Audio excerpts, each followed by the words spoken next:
સવધર્મી પ્રાકૃત વસ્તી વિશ્વ ભાવ રસથી અબંગ. પોતે કરતા પદ માન્યું અહમનું ગાંડું ખાતું, રાગે યા દ્વેષે ચાલતું. પોતે કરતા પદ માન્યું અહમનું ગાડું ખાતું, રાગે યા દ્વેષે ચાલતું. પ્રતિબિંબને માની સાચું, જો ચકલી મારે ચાચું, ભ્રાંતિની અજ્ઞ જ આદતું. જય સચિદાન. બને માની સાચું જો ચકલી મારે ચાચું, ભ્રાંતિની અગ્ન જ આદતું. આત્મા જાતે અરીસા જેવો પ્રતિબિંબે છે જ્ઞેયોને. આત્મા જાતે અરીસા જેવો પ્રતિબિંબે છે જ્ઞેયોને. મન બુદ્ધિ ચિત્ત અહમ કેવા સ્પંદે જાણીને જોને. મન બુદ્ધિ ચિત્ત અહમ કેવા સ્પંદે જાણીને જોને. જો એક જ પુદગલ જાણ્યું, મહાવીરે જ્ઞાન પ્રકાશ્યું, સમજી તે સિદ્ધિ જ સારસું. જો એક જ પૂતગલ જાણ્યું, મહાવીરે જ્ઞાન પ્રકાશ્યું, સમકી તે સિદ્ધિ જ સારશું. પ્રતિબિંબને માની સાચું, જો ચકલી મારે ચાચું, ભ્રાંતિની અજ્ઞ જ આદતું. પ્રતિબિંબને માની સાચું, જો ચકલી મારે ચાચું, ભ્રાંતિની અગ્ન જ આદતું. અજ્ઞા સડીને દખાથી ઊભું, વિશ્વ જ નિમિત્ત આધીન. અજ્ઞા સડીને ડખાથી ઊભું, વિશ્વ જ નિમિત્ત આદિન.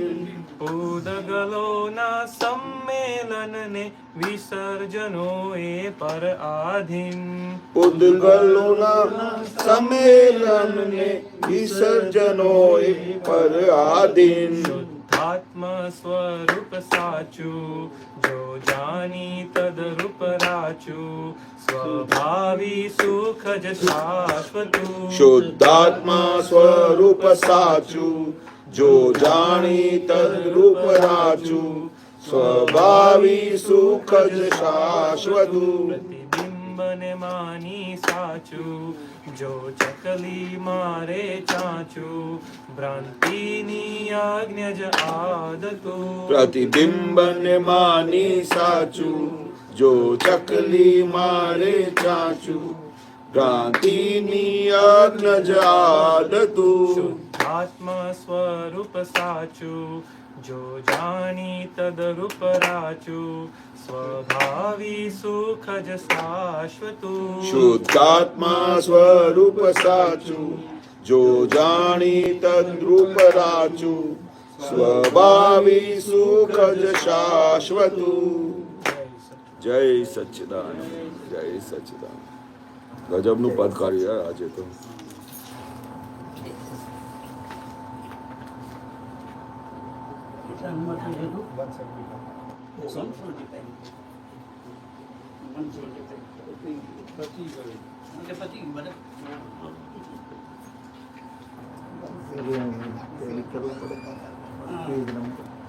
જો ગજબનું પદ છે ને. ચકલીનું સ્વભાવ શું હોય છે? પ્રતિબિંબ હોય તો આખો દિવસ ટક ટક ટક ટક કર્યા કરે આઈનાને. એનો બસ ચાલે ને એને તો આઈનો તોડી કાઢે. તો પ્રતિબિંબને માની એને શું લાગે છે? પ્રતિબિંબ જુએ છે ને પોતાનું તો જોઈએ કે સામે ત્યાં ચકલી છે, એટલે ચકલી છે એટલે આખો દિવસ એમને ચોંચ માર માર માર કરે છે. પણ આ શા માટે આવું કરે છે? કે મારી સામે ત્યાં કોઈ છે, મારો કોઈ દુશ્મન છે, બરોબર, સામે મારું કોઈ મારી સાથે કોઈ લડવા આવે છે. એટલે પ્રતિબિંબ આખો દિવસ એવું જ દેખાયા કરે પોતાનું પ્રતિબિંબ. જે તો ચકલીને આઈનામાં દેખાયા કરે ને કોઈ છે ત્યાં, પોતાનું જ પ્રતિબિંબ છે. એટલે દાદા શું છે? જગત આખું તમારું પોતાનું જ પ્રતિબિંબ છે. પારકાનું કશું પ્રતિબિંબ છે નહીં, પોતાનું જ પ્રતિબિંબ છે. એટલે બધું જગત આવું તમને મળે છે, આવું તમને દેખાય છે. એટલે ભ્રાંતિની અજ્ઞા કેટલા જન્મોથી આ ભ્રાંતિની આદત પડેલી છે, કેટલા જન્મોથી કે ભાઈ આ મારો દુશ્મન છે, આ મારો આ છે, આ મને દુઃખ આપે છે, આ મારી સાથે આવી રીતે અથડામણ કરે છે. આ કેટલા અનાદિ અનંતથી આ જ બધું ચાલે છે, જ્યાં સુધી કે એને સાચી સમજણ પડે કે ના આ મારો જ પ્રતિબિંબ છે, મારા જ દોષો છે, ત્યાં સુધી એ બધું અન્ય માન્યા જ કરે એટલે એના લીધે બધી અથડામણો થાય.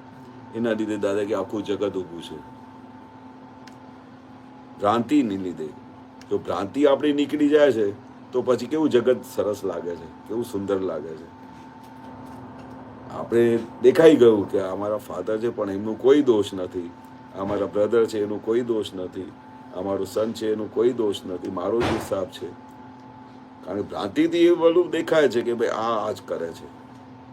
કારણ કે આંખથી જે ચામડાની આંખથી જે દેખાય એ જ એને દેખાય, પણ એકચ્યુઅલી હકીકતમાં છે શું, આ કેવા હિસાબ છે જેના લીધે આવું આવે છે.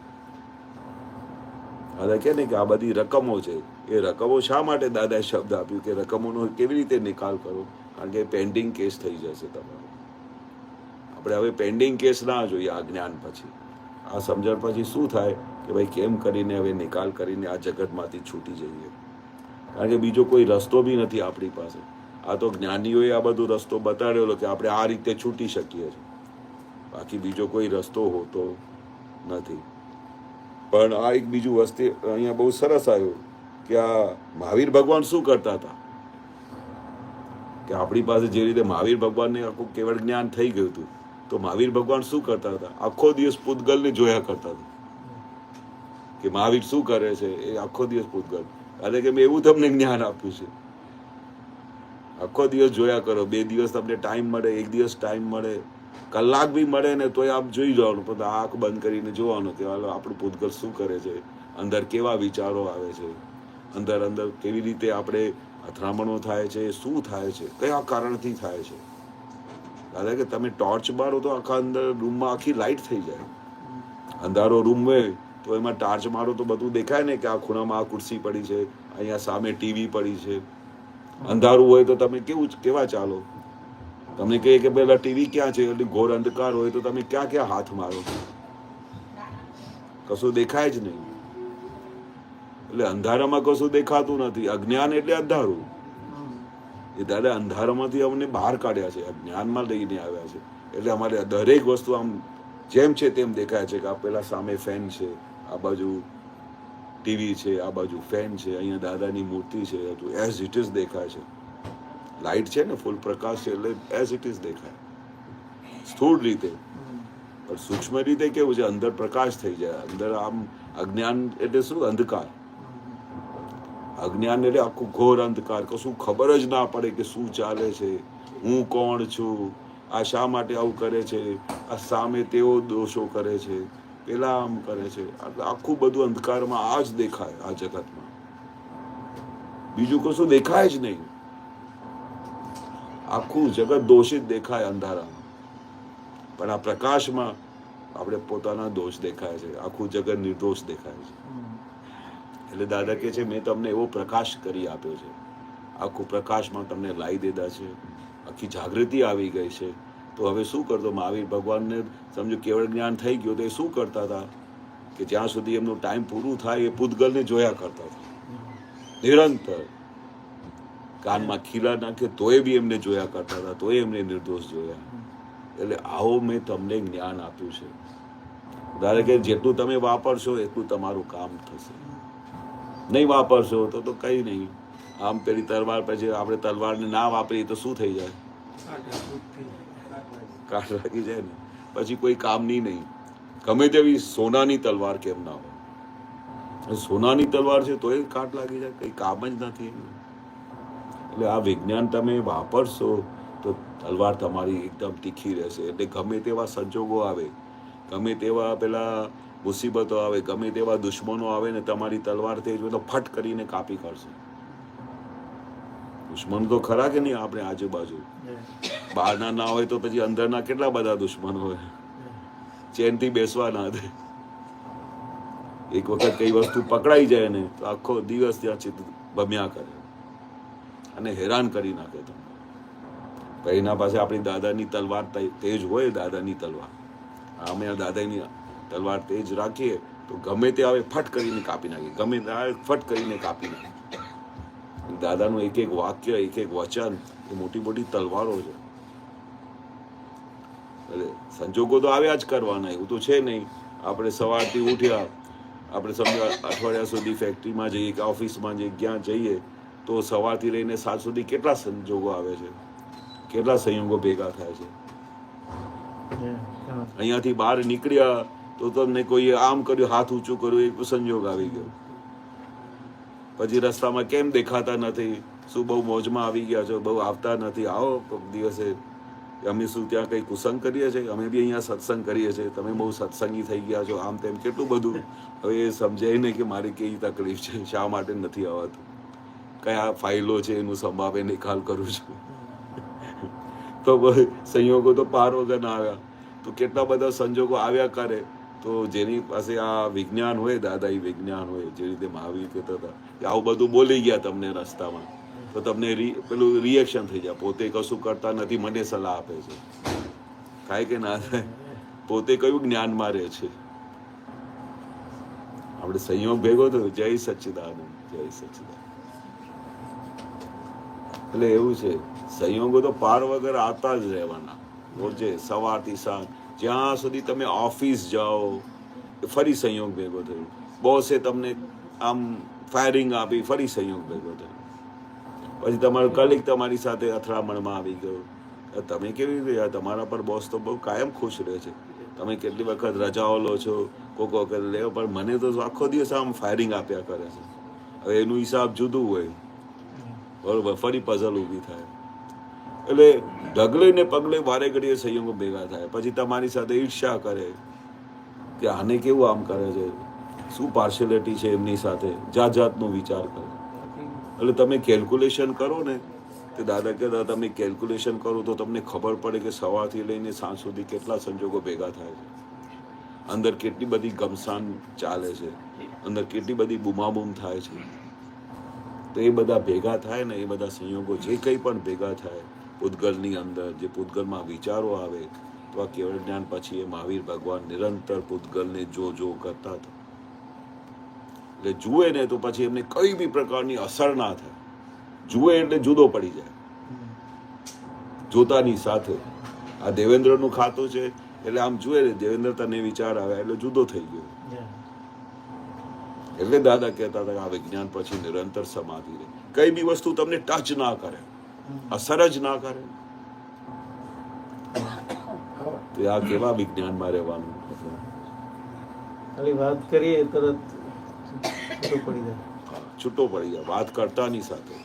એટલે દાદા વારે ઘડી કહેતા હતા કે આ ફાઇલ નંબર 1 સાથે છે ને, કાયમ વાતચીતનો વ્યવહાર રાખજો. અને હમણાં તમે કહ્યું ને કે એની જોડે કામ લેવાનું, કામ કરાવડાવવાનું. હા, બહુ દાદા કે ને એને પટાવીને ટેકલ કરવાનું એમની સાથે. કે દેવેન્દ્ર એક કામ કરીએ કે તમને થોડું, તને લાગે છે આજે 2 દિવસની રજા મળી છે, સેટરડે સન્ડે, તને લાગે છે કે ભાઈ હવે આજે તો મારે ફ્રી રહેવાનું છે, આજે સારું મને 5 દિવસ મેં બહુ કામ કર્યું છે. કે જો તમે જ્ઞાન ના લીધું હોય, બરોબર, તો તમે જેમ તેમ કરીને પિક્ચર જોઈ આવો, ગમે તે કરી આવો, બધું આખા 2 દિવસ વેડફી નાખો, તો તમને કોઈ કહેનારો નથી. You are head of the family. તમે આટલી મહેનત કરો છો, પૈસા લઈ આવો છો ઘરમાં, બરોબર, તો તમારે કોઈ કહે નહીં કે તમે કેમ આરામ કરો છો. તમે એક જ જવાબ આપી શકો, હું 5 દિવસ આટલી મહેનત કરી છે. તે કરી છે મહેનત? આટલા પૈસા કમાઈને લાવું છું, તમને નાનપણથી મોટા કર્યા મેં. તો તમને કોઈ કહે તો દાદા કે હેડ ઓફ ધ ડિપાર્ટમેન્ટ છે, તો હેડ ઓફ ધ ડિપાર્ટમેન્ટ કંઈ બી કરે તો કોઈ એમને કહેનારો હોય? પણ દાદા કે તમને કોઈ કહેનારો ના હોય, પણ મેં અંદર એવી પ્રજ્ઞા બેસાડી છે કે તમને બેસવા જ નહીં દેશે. વારે ઘડી ટકોર કરશે, કે કરશે. ભલે તમે 5 દિવસ કામ કરીને આવ્યા, પણ આ 2 દિવસ છે તમે સબકેતધારી મહાત્મા છો. તમને કેવળ જ્ઞાન વાળું દાદા ભગવાને જ્ઞાન આપ્યું છે, આખું વિજ્ઞાન આપ્યું છે. જે અબજો રૂપિયા ખર્ચે તો આવી લોટરી ના લાગે. આવી તમને લોટરી લાગી છે, તો આ લોટરીના સમજો તમારે અબજ રૂપિયા આવ્યા હોય તો તમે ફેંકી દો. તમે કેવી રીતે સંભાળીને રાખો? કારણ કે આપણે અબજો રૂપિયાની વેલ્યુ નથી એટલે આપણે ફેંકી દેવાય. અથવા કે નાના બાબાની હાથમાં કોઈનો હીરો આપી દઈએ હા તો એ શું કરે? એ રમ્યા રમે કે ચાલો લખોટી જેવી છે, ચાલો લખોટી રમીએ બધા. પણ બીજાને જેની વેલ્યુ ખબર હોય કે ભાઈ આ કોહિનૂર હીરો મારા હાથમાં છે તો શું કરે? કેટલી એની સંભાળ કરે. આમ લોકરમાં મૂકીને આવે જેથી કરીને કોઈ ચોરી ના કરી જાય, એકદમ મારા હાથમાં રહે, સેફ રહે. તો દાદા કે કેમ આવું કરે છે? કારણ કે એને વેલ્યુ ખબર છે કે આ અબજ રૂપિયાનો કોહિનૂર હીરો છે મારી પાસે. કશું વાપરે નહીં ને, આમ દાદા કે કબાટમાં મૂકી રાખે ને તો એને બહુ સરસ ઊંઘ આવે. કોહિનૂરનો હીરો પડ્યો છે. કેટલા અબજ? કોઈ કે આ તો 1 અબજનું નથી, 10 અબજનું છે, તો હજુ વેલ્યુ એની વધી જાય, હજુ આનંદ વધી જાય એમનો કે મારી પાસે આટલી મોટી કાસ્ટનો કોહિનૂર હીરો છે.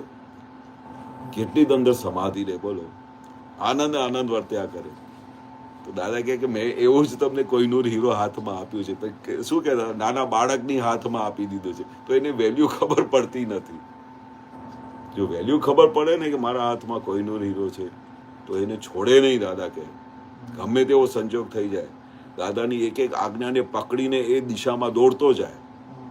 દાદા કહ્યું કે 1 સેકન્ડે વેડફા જેવું નથી, 1 સેકન્ડ વેડફા જેવું ના લાગે એમને.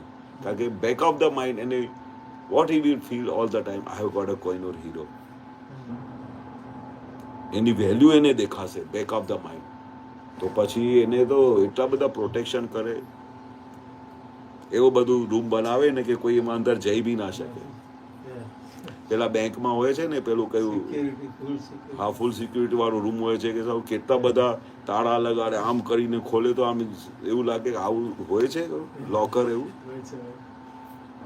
બેંકમાં લોકર હોય છે જ્યાં બધા બોક્સીસ હોય છે, ત્યાં બધા મૂકી દે છે, ચાવીઓ લગાડે, ડોર કેવો એવી હોય.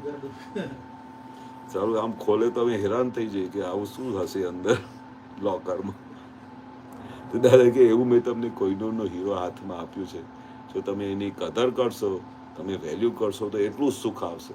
જેવું કોહિનૂર હીરો કબાટમાં પડ્યું છે તો સુખ આવે છે, સૂતા સૂતા બી તમને આનંદ આવે.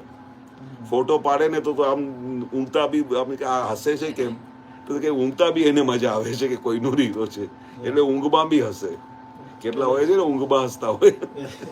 એના માટે પેલું ચરણ વિધિ ને બધું રેગ્યુલર કરવું એ વધારે, કારણ કે હીરો તો આપી દીધો, પછી એની જાળવણી. ફોર એક્ઝામ્પલ, અમુક કોઈ બી વસ્તુ હોય તો સપોઝ ચાંદી છે, ચાંદી અમુક ટાઈમ પછી કાઢી પડી જાય તો એને ઘસીને આપણે એ કરે છે. બરોબર. સેમ આપણે આપેલું જ્ઞાન છે, એટલે આપણે પોતાની મહેનતથી, પોતાની સ્વયં શક્તિથી નથી કર્યું. બરોબર. It has been given. આપણો જે પેલાનો ટીવો, પેલાની માલ બધો ભરેલો હતો ને, એટ ધ સેમ ટાઈમ આ બી આપણને મળી ગયું. સો હાઉ વી કેન, આજે આપણને પ્રાપ્ત જ્ઞાન છે એને એક્યુમ્યુલેટ કરીને વધારે કરી શકીએ, સારું કરી શકીએ, અને આપણી પહેલાનો જે માલ છે એને નિગ્લેક્ટ કરી શકીએ. તો એના માટે મેઇન આપણું આ વિધિ, એટલે વોટ એ બધું દાદા કહે છે સૌથી પહેલા તો એની વેલ્યુ સમજો. એ જે હમણાં વાત કરતા હતા ને કે વેલ્યુ શું છે, દાદાએ તમને જે આ કેવળ જ્ઞાન આપ્યું છે, તો દાદાએ શું કહ્યું કે આ તમે વેલ્યુ સમજશો કે આની આટલી વેલ્યુ છે, તો એના માટે મેં તમને 1000 રસ્તા બતાવેલા છે કે આ વિજ્ઞાનને કેવી રીતે સાચવજો, કેવી રીતે અપ્લાય કરજો, કેવી રીતે આજ્ઞામાં રહેજો. તમને અડધો કલાક હમણાં દેવેન્દ્રભાઈ સાથે એ જ વાત ચાલતી હતી તમારા આવતા પહેલા, કે તમને એ કહેતા હતા કે આપણે સેટરડે સન્ડે 2 દિવસ મળે છે પણ કેવી રીતે જતા રહે છે ખબર નથી પડતી. ઇવનિંગમાં પણ ટાઈમ મળે, જબરદસ્ત ટાઈમ મળે, પણ એ આપણે ખબર પડે ને કે દાદાએ કહ્યું છે કે આપણી અંદર હજુ કેટલી બધી ભૂલો છે, કેટલા બધા કશાયો ઊભા થાય છે, કેટલી વખત કેટલા દોષ દેખાય છે. તો જે ત્યારે ટાઈમ મળે તો અંદરની ગુફામાં જઈને બધું શોધવાનું કે અંદર શું શું છે. કેમ મહાવીર ભગવાન આખો દિવસ પૂતગલ જોતા હતા, એમને તો કેવળ જ્ઞાન મળી ગયું હતું, તો પણ એ ગજબનું એ વાક્ય આવ્યું એટલે મને યાદ આવ્યું કે કેવળ જ્ઞાન હોવા છતાં બી પૂતગલને જોતા હતા કે આ જુદું રહે છે કે નહીં, અંદર શું ચાલે છે, એમાં શું પરિણામો ઊભા થાય છે, જો કરતા હતા. એની પાછળનું બહુ જબરજસ્ત સેન્ટેન્સ છે, સમકિતે સિદ્ધ જ મહાવીરે જ્ઞાન પ્રકાશ્યું, સમકિતે સિદ્ધિ જ સારશું. એટલે સાર સ્વરૂપે શું થયું, આખું સમકિત જુદાપણાની જાગૃતિ. પૂતગલને જોવાથી શું થાય કે તમે આખો દિવસ જે તમે કહો છો ને કે ભાઈ આમાં આખો દિવસ જતો રહે છે, તો એ સંકિત થયા પછી શું થાય કે તમને જુદાપણું દેખાય, કોઈ આખું જગત નિર્દોષ દેખાય, તમારું બધું લૂંટાઈ જાય તોય નિર્દોષ દેખાય, કાનમાં ખીલા ઠોપે તોય નિર્દોષ દેખાય. આવો સંકેત ઊભું થાય છે પૂતગલને જોવાથી. એટલે સેટરડે સન્ડે કે ગમે ત્યારે જેને બી જે દિવસે બી ટાઈમ મળે, બાકીના દિવસ તો આપણે ડ્યુટીમાં છીએ, તો દાદાએ કહ્યું છે કે આ ફાઇલનો નિકાલ કરો. પણ દાદાએ કહ્યું છે ફાઇલનો નિકાલ કરતાં કરતાં દિવસ દરમિયાન રાત્રે સૂતા પહેલા, બપોરે, સાંજે, સવારે ગમે ત્યારે બી સ્કોપ મળે ને તો પછી પાછા સ્વમાં આવી જાઓ, પછી પાછા આજ્ઞામાં આવી જાઓ, પછી અંદર જુઓ કે અંદર શું ચાલે છે. કઈ અંદરથી બી કોઈના માટે અભાવ તિરસ્કાર થતા હોય, ભાવ બગાડતા હોય તો એના પ્રતિક્રમણ કરો, શૂટ ઓન સાઇટ. આપણી પાસે ટાઈમ જ નથી. સમટાઈમ એવું લાગે છે હું કરું ફોર એક્ઝામ્પલ ફોન અને હું જુદો જુદો ફોનને દેખી શકું છું, રાઈટ? સો સેપરેશન ફોન છે એટલે મૂક્યો છે એટલે ભૂલકલને કેવું સમટાઈમ મિક્સ થઈ જાય છે. હું શુદ્ધાત્મામાં રહેવાની જગ્યાએ મારામાં આ વસ્તુ છે કે ચલો આજે ખાવાનું, એટલે થોડુંક દાખલો આપું તો આ ટાઈમે આપણે જમવું હતું, મોડું થઈ ગયું જમવાનું, રાઈટ? સો ઇન્સ્ટેડ ઓફ પ્રેસન્સ મોડું થઈ ગયું, એની જગ્યાએ એવું લાગ્યું મેં કર્યું, અને મેં કર્યું ને એને કારણે ભોગવટો પછી આવું નહીં થયું. પછી જે ટેકનિકલી રીતે વ્યવસ્થિત રીતે થવું જોઈએ ને, વ્યવસ્થિત રીતે ના થાય. ઇટ્સ લાઈક થોડું કન્ફ્યુઝન થઈ જાય આમાં, એ મિક્સ થઈને પછી આપણે થાય છે, જુદાપણાની રીતે નથી થતું. એ નહીં થશે જ્યાં સુધી તમે આ પ્રોસેસ નહીં કરો. કઈ પ્રોસેસ? કે તમે આની સાથે જ્યાં સુધી વાતચીતનો વ્યવહાર શરૂ ના કરશો તો ડગલે ને પગલે જોઈન થઈ જશે. ડગલે ને પગલે તમને આવું થશે કે આ કેમ આવું થઈ ગયું. આ ડગલે ને પગલે જ્યાં સુધી વાતચીત કરો, અમે વાત કરતાં કરતાં તમે હમણાં કહો કે ભાઈ આમ થઈ જાય છે, તો પછી તરત જ એને પાછા લઈ આવો. કેમ થઈ ગયું આવું? શા માટે થઈ ગયું? દાદાની આજ્ઞા નથી પાલન કરવાની. ભગવાન મહાવીર પૂતગલને જોતા હતા, તમે આને જોયા કરો ને આખો દિવસ શું વિચાર આવે છે એની ચિંતા ના કરો, પણ એને જુઓ. દાદાની આખી સાયન્સનો બેસમેન્ટ ખાલી ફક્ત એક જ વસ્તુ પર છે, જુઓ અને જાણો. એમાં તમારે એવું વિચાર જ નથી આવું થઈ જાય છે એના માટે આપણે શું કરવું. ના, જુઓ અને જાણો અને છૂટાપણાની જાગૃતિમાં રહેશો, આની સાથે વાતચીતનો વ્યવહાર રાખશો એટલે તમારું છૂટાપણું વધતું જશે. તમને આ સંસારની કોઈ પણ વસ્તુ તમને અડશે નહીં. વાતચીત કરો કે મેઇન એસેન્સ છે, સમટાઈમ્સ વાતચીત કરવામાં બી લાગે કે ફોલ્સ રિપ્રેઝેન્ટેટિવથી વાતચીત થાય છે, કે હું એટલે બુદ્ધિથી વાતચીત થતી હોય, બુદ્ધિથી માનેલું છે કે એટલે હું શુદ્ધાત્મા છું એવું બુદ્ધિથી મનાય છે. એટલે બુદ્ધિથી વાતચીત થતી એવું લાગે. ફોર એક્ઝામ્પલ આજે કંપનીનું કામ હતું તો સવારનો જે ટાઈમ હતો ઇટ વોઝ નોટ ગુડ, તો મારાથી કશું એટલું બધું કામ જ ના થયું ડેડિકેટેડલી. એટલે કહું કે 2-3 વાર હું ચા પી લઉં એટલે થોડું ફ્રેશ થાય, પણ સ્ટીલ ઇટ વોઝ નોટ એટલો વર્થ ના થયો ટાઈમ, અને એ આમ એમ જ ગતો રહ્યો લાઈક. સો હવે એ ટાઈમે વાતચીત કરું પણ એ ગિલ્ડ સાથે થાય તો મેં ટાઈમ બગાડ્યો. ખરેખર એવું હોય કે પ્રશાંત ટાઈમ શું કરવું, એવી વાતચીત થવી જોઈએ, રાઈટ? હા, પ્રશાંત શું કર્યું? આટલું બધું ટાઈમ વ્યર્થ કરી નાખ્યું.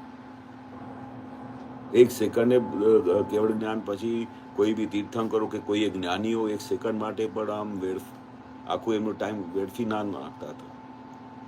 આખો દિવસ ઉપયોગ રહેતો હતો, આખો દિવસ એમની જાગૃતિ રહે, આખો દિવસ એનું આખું લક્ષ્ય હોય કે આના પર કે આ શું કરી રહ્યો છે.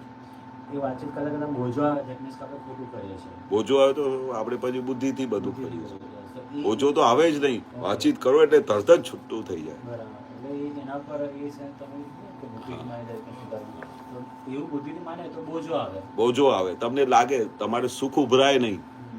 જો તમે છૂટા થઈ જાઓ ને આની સાથે તો એટલું બધું સુખ ઉભરાય કે પૂછો નહીં. તીર્થંકર ભગવાન જ્ઞાનીઓ નિરંતર છૂટાપણામાં રહેતા હતા એટલે સુખ ઉભરાવતું હતું, એટલે દાદાનું મુક્ત હાસ્ય બંધ નહોતું થતું. એટલે જો સુમેમે કીધું કે બુદ્ધિથી ચલો એવી અવસ્થા હોય તો એ ટાઈમે શું ઉપાય છે? આ એ ટાઈમે આપણે વાતચીત કરવાની કે આ જો બુદ્ધિથી વાપરશો ને તો સુખ ઉભરાશે નહીં. ગાડી યાર્ડમાં ફર્યા કરશે, કહેશે કે 1000 કિલોમીટર ફરી આવી. ગાડી યાર્ડમાં ફરે છે, જોઈ છે અમે વડોદરામાં બહુ જોતા હતા કે અમારી બાજુમાં હતી. એક દિવસ એક ડબ્બો લઈ આવે આગળ, પછી પાછળ જઈને મેઇન ગાડીને અટેચ કરીને આવે, ફરી અહીંયા આવે, ફરી કોલસા ભરે. એ જમાનામાં આમ જોતા હતા કે બહુ મોટું યાર્ડ હતું વડોદરામાં પાછળ.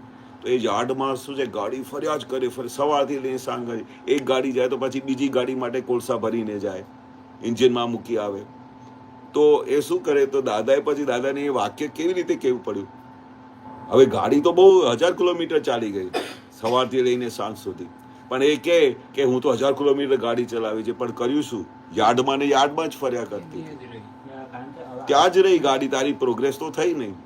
તો દાદાએ કહેવું પડ્યું કે ભાઈ શું છે, તમને પોતાને ખબર પડી જાય કે કશું લાભ થાય ને, ગાડી પહોંચવી જોઈએ દિલ્હી, ત્યારે તમે કહો કે 1000 કિલોમીટર, પણ ગાડી તો યાર્ડમાં ફર્યા કરે છે અને તમે કે હું 1000 કિલોમીટર ફર્યા, બહુ જ્ઞાનમાં રહું છું કે આમ કરું છું, પણ ગાડી યાર્ડમાંથી બહાર ક્યારે નીકળે કે જ્યારે 100ની સ્પીડ પર 200ની સ્પીડ પર ગાડી રાજધાની દોડે ને દિલ્હી તરફ, અને આમ જુએ રસ્તામાં કે ભાઈ આ બોમ્બે આવ્યો, તો પછી વચ્ચે સુરત આવી, પછી વાપી આવી, તો ત્યારે ખબર પડે કે ગાડી યાર્ડમાંથી બહાર નીકળી છે. તમને પોતાને ખબર પડે, પોતાને જ ખબર પડે. હા, કોઈ તમને બહુ બૂમાબૂમ કરીને તમને ગાળો આપી ગયો હોય ને, તો તમે એમને નિર્દોષ જુઓ અને કહો કે મારો જ હિસાબ એને પાછું આપ્યું, અને તમે નિર્દોષ જોઈને એની સાથે અથડામણ ના કરો, તો તમને ખબર પડવી જોઈએ કે મારી ગાડી યાર્ડમાંથી બહાર નીકળી છે.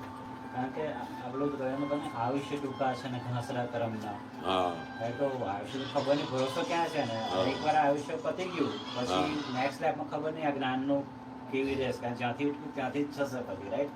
ફરી પાછું બાળપણથી જવાનું એ પાછું સમય વેડફાઈ જવાનું. એટલે આવું પૃથક્કરણ કરવું દાદા કે છે, આવું તમને હિસાબ કરો. તમે કઈ પૂછતા હતા પેલું?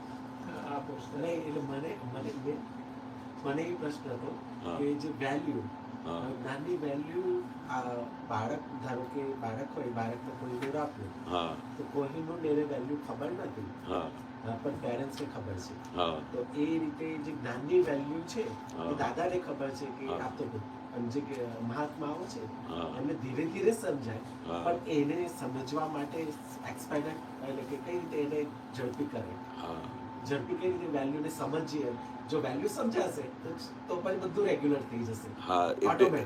એટલે દાદા આ દાખલો શા માટે આપતા હતા? દાખલો દાદા શા માટે આપતા હતા? કે તમને વેલ્યુ ખબર પડે.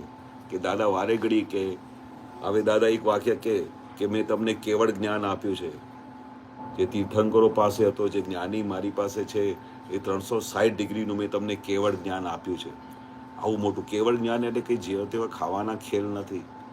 તીર્થંકર થવું ખાવાના ખેલ નથી, જ્ઞાનીઓ થવું ખાવાના ખેલ નથી. એની અંદર જે આખું સુખ ઉભરાવે એ તમને આપી દીધું, કેવળ જ્ઞાન હાથમાં આપી દીધું. 4 ડિગ્રીની વાત જવા દો કે દાદાએ કહ્યું કે મને નહીં પચશે તમને નહીં, પણ 356 ડિગ્રીનું કેવળ જ્ઞાન એટલે જેવી તેવી વાત નથી સાહેબ. હવે દાદા કે ભાઈ તમને છે ને અમે આવું કેવળ જ્ઞાન આપ્યું છે કે જે તમને 1-2 અવતારમાં મોક્ષે લઈ જશે. હવે સેકન્ડ દાદા બમ ફોડે છે. એટલું તો કે છે તીર્થંકરોને જેવું કેવળ જ્ઞાન હતું, જ્ઞાનીઓને એ મેં તમને આપ્યું. પછી બીજું બોલ્યા કે ભાઈ એવું વિજ્ઞાન આપ્યું છે કે તમને 24 કલાકે મોક્ષમાં રાખે, અને પછી ગેરંટી આપે છે કે પહેલો મોક્ષ તમારો અહીંયા થઈ ગયો અને બાકીનો 1-2 અવતારમાં તમારો સીધો મોક્ષ થઈ જશે. બરોબર? ફરી વેલ્યુ સમજાવી. પછી એના પછી દાદા કહે છે કે ભાઈ જ્યારે બી જ્ઞાનીઓ અહીંયા હોય, બરોબર, તો હજુ બધું વિજ્ઞાન મારી પાસેથી સમજી જજો. બરોબર? ત્રીજી વખત સાવચેત કરે છે, ટકોર કરે છે કે ભાઈ આ સમજી જજો. એક વખત ફિટ થઈ ગયું, સેટ થઈ ગયું, પછી ભલે છો મારી પાસે નહીં આવો, પણ એક વખત આ સેટ કરી દેજો. તોય કે દાદા આજે મારે ફેક્ટરીમાં બહુ કામ છે, દાદા આજે મારે આવાશે નહીં, દાદા મને આમ સુરત દાદા કે મંદિર ગાડીમાં બેસી જાઓ તો કે દાદા આજે મને કામ છે, પછી આવીશ. એટલે હા દાદા શું કહેવા માંગે છે? હજુ તમને વેલ્યુ સમજાતી નથી, કારણ કે મેં તમને કોઈનું હીરો આપ્યું છે, પણ કેવું કાળનું ઇફેક્ટ છે, આટલું ખતરનાક કાળનું ઇફેક્ટ છે કે કોઈનું હીરો આપ્યા પછી બી તમને વેલ્યુ નથી દેખાતી. એટલે આના પછી તો દાદા કહે જ ને કે મેં નાના બાળકમાં કોઈનો હીરો આપી દીધો છે, પણ વેલ્યુ સમજાતી નથી. શા માટે? તો દાદા કહેતા કે અમે આખો દિવસ બોલ જ કરતા હતા. 14 લોકના નાથ પ્રગટ થયા છે, આવું જોરથી બોલતા હતા. આમ બોલે ને આ સત્સંગમાં બધા હાલી જાય. હવે આવું દાદા બોલે, 14 લોકના નાથ પ્રગટ થયા છે, ચાહે સો કરી શકે અને મોક્ષનું દાન આપવા આવ્યા છે. પછી એવું કે તમે ખાલી કહો કે મારે મોક્ષનું દાન જોઈએ તો હું દાન હમણાં જ આપી દઉં છું તમને કલાકમાં. કહી જ નહીં શકતા હોય ને લોકો, કહી જ નહીં શકતા હોય, રાઈટ? મોક્ષ આપે એવું કહી જ નહીં શકતા હોય, થિંક જ નહીં કરી શકતા. એવું કહી જ નહીં શકતા હોય દાદા ડાયરેક્ટ. હા, માગી નહીં શકતા. તો દાદા પછી આવું બોલતા હતા. હવે તમે એમ કહો કે દાદાએ કેટલી બધી લાલ ઝંડી બતાડી આ સંસારમાંથી છૂટવા માટે. મને દાદા હજી ફિઝિકલી હાજર હતો બહુ સારું હતું. મને એવું થાય હાજર જ છે. તમને એવું દેખાય છે કે ફિઝિકલી નથી, પણ હાજર છે. આ પણ દાદા કે છે આ કલ્પનામાંથી બહાર આવી જાઓ. દાદાએ કહ્યું છે કે હું સૂક્ષ્મ રીતે જે મારું સ્થૂળ દેહ જ્યાં જે વખતે હાજર હતું, જે કામ કરતું હતું, એ બધા પુણ્યશાળી, બરોબર. પણ હવે દાદા જતા રહ્યા તો તમને પછી બધાને એવું થાય કે મને તો દાદા મળ્યા નહીં, મને તો દાદા મળ્યા નહીં. દાદાનું આખું વિજ્ઞાન ખુલ્લું થઈ ગયું છે, દાદાનું જ્ઞાન મળી રહ્યું છે. અને એના પછી દાદા કહીને બી ગયા કે મારું સૂક્ષ્મ દાદા હાજર રહેશે, અને જે પેલા સ્થૂળ રીતે કામ કરતા હતા એનાથી વધારે ડબલ ટ્રિપલ વધારે કામ કરશે સૂક્ષ્મ દાદા. કારણ કે તમે જેવી રીતે દાદાનું ખાલી નામ પણ લેશો ને તોય દાદા હાજર થઈ જશે. એવું દાદા અહીંયા બધું આવી સિદ્ધિ મૂકી ગયા છે અમારા મહાત્માઓ માટે. એટલે તમે જુઓ, દાદા એક વખત કહેલું, એ મેં તમને હમણાં વાત કરી અબજો રૂપિયાની, ફરી મેં કહ્યું કે દાદા હાજર છે, બરોબર. એના પછી દાદા શું કહે છે કે આપણે વધારે બુદ્ધિ નહીં ચલાવવાની. જેટલી બુદ્ધિ ચલાવશો ને એટલું તમારું સુખ અવરાશે. નહીં તો દાદા ભગવાન કહેતા જ નહીં કે અમે અબુદ્ધ થયા છે ને તમે અબુદ્ધ થઈ જાઓ બધા. બુદ્ધિ વાપરશો તો ત્યાં સુધી આત્માનું સુખ તમને મળશે જ નહીં. જ્ઞાની પુરુષ જ્યારે અબુદ્ધ થયા ત્યારે આખું આ બ્રહ્માંડનું આખું વિજ્ઞાન એમને ત્યાં પેલું ઇનામમાં હાથમાં ખુલ્યું. એટલે આપણે દાદાના કદમો ઉપર ચાલીશું તો આપણે જે દાદા જે સ્ટેજ પર હતા એ સ્ટેજ પર અમને લઈ જશે.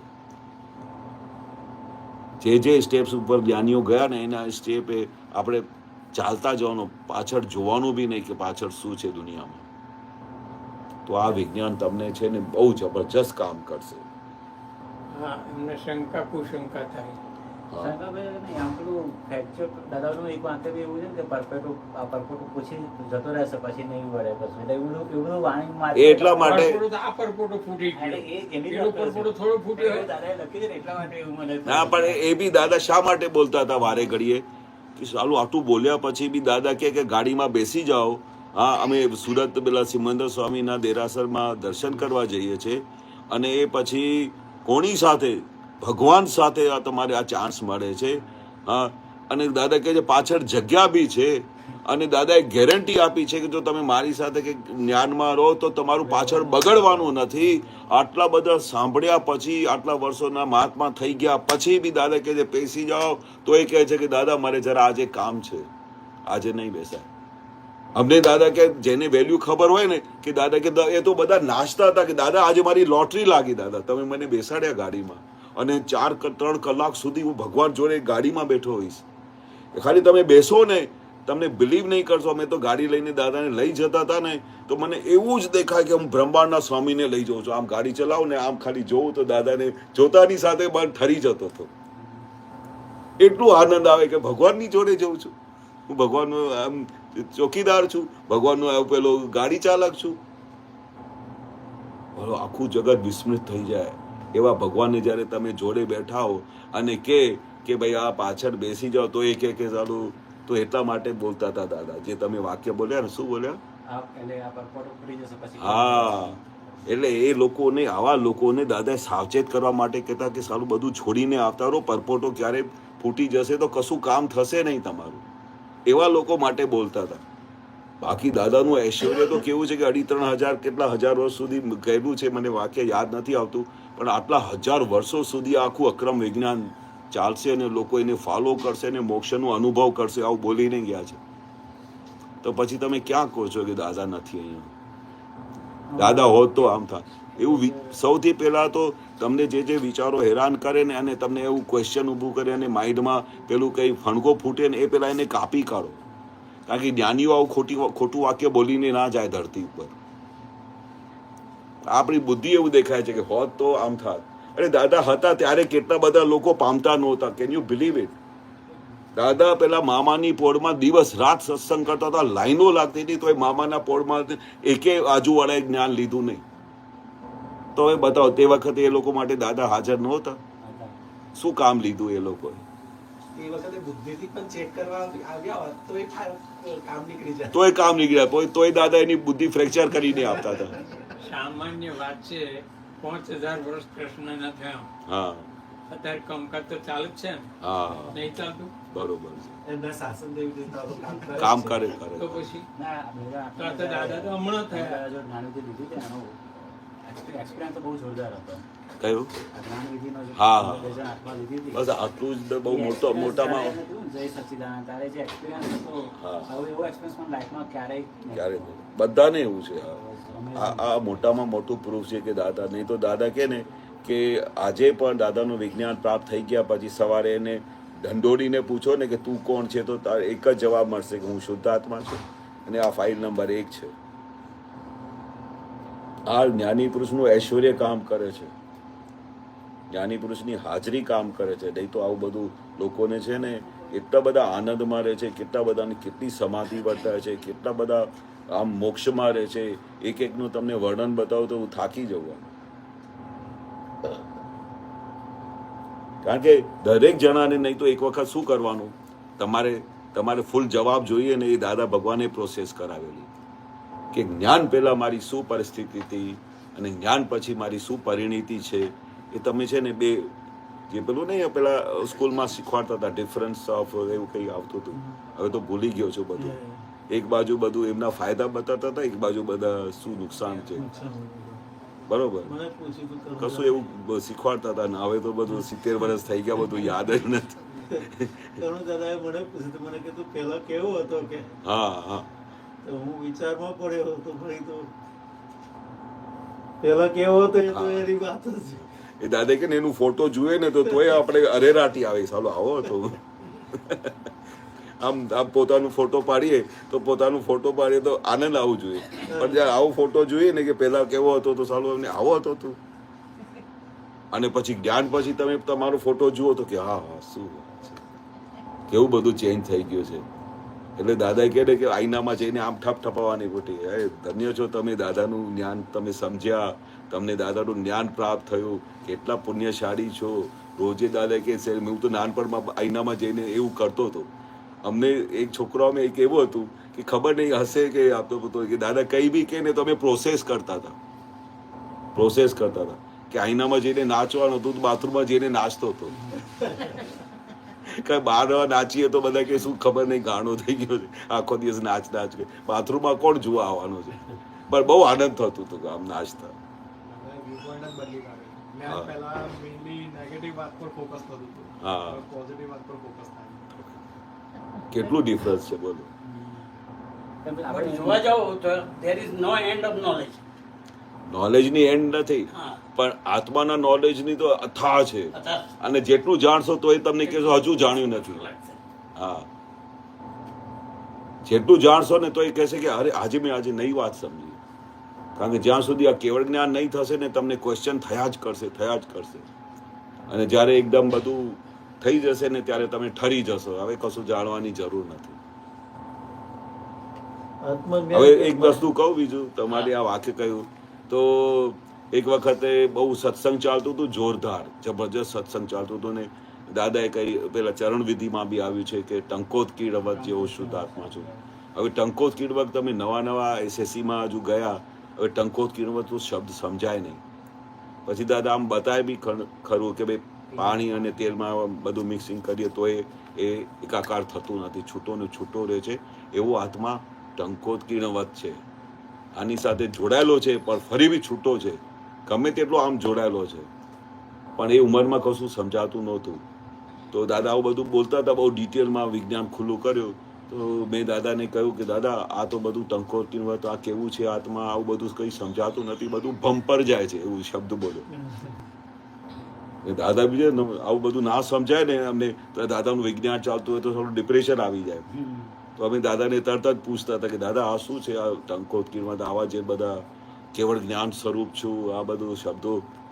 તો દાદા એકદમ સિમ્પ્લિસિટીમાં શું કહ્યું કે હમણાં જે તારી પાસે આવે છે ને તો ખાલી સાંભળી લે, બરોબર, કે આત્મા આવો છે, પણ જ્યારે એમનો ટાઈમ આવશે ને એ ત્યારે પ્રશ્ન પૂછવું નહીં પડશે, એક્ઝેક્ટલી તમને દેખાશે કે આત્મા ટંકોત કીણવત કેવો છે. હવે ગાડીમાં તમને જવું છે દિલ્હી તો દોડ ક્યાં કરો છો, ટાઈમ તો કેટલું બધું ભારે ડેબિટ બેલેન્સ લઈને આવે છે. નહીં તો દાદા એક વાક્ય બોલે તો તરત જ પકડી જાય. તો એ દાદાને વારે ઘડી પૂછતા હતા તમે ભગવાન કેમ બોલાવો છો? અરે ભગવાન જેવા ગુણો છે તોય પૂછો છો ભગવાન કેમ બોલાવો છો? ચાલો કેટલી બધી આપણી બુદ્ધિની ડેવલપમેન્ટ ક્યાં સુધી પહોંચી છે. ભગવાન ઘરમાં બેઠા હોય, હાજરા હજુર હોય તો એ આખો દિવસ મંદિરોમાં ફર્યા કરે કે ભગવાન તો ત્યાં બેઠા છે. એ દાદા કહે છે આપણા દેશની શું દશા થઈ છે જુઓ તો ખરા. ભગવાન જોડે બેઠા છે તોય કહે છે ભગવાન કેમ બોલાવશો. કેટલી બુદ્ધિ ખલાસ થઈ ગઈ છે. રાત્રે સુધી શુદ્ધાત્મા બોલે દાદા ભગવાનનું નિર્દેશન કરતા હતા કે આપણને પોતાને સંભળાય એવું બોલવાનું કે મનમાં બોલે ચાલે ના. વાઇફ જોડે સૂતા હોય તો મનમાં બોલવાનું, નહીં તો કહેશે કે મારી ઊંઘ કેમ બગાડો છો. તમારે શુદ્ધાત્મા કરવું છે તો મહેરબાની કરીને બીજા રૂમમાં જઈને સૂઈ જાઓ ને. કારણ કે મને તો ઊંઘ આવે છે, કારણ કે હું તો આખા દિવસની થાકેલી છું. છોકરાઓને મેં જમાડ્યા છે, આમ કર્યું છે, તેમ કર્યો છે, અને પછી ફરી તમે મારું માથું ખાઓ છો. એમને બી જ્ઞાન લીધેલું છે તોય આપણે દાદા કહેતા હતા કે એવી રીતે બોલજો કે વાઈફ ડિસ્ટર્બ ના થાય. એવું કેમ બોલવું પડ્યું હશે? કારણ દાદા જાણતા હતા વાઈફની શું દશા થતી હોય આખા દિવસમાં.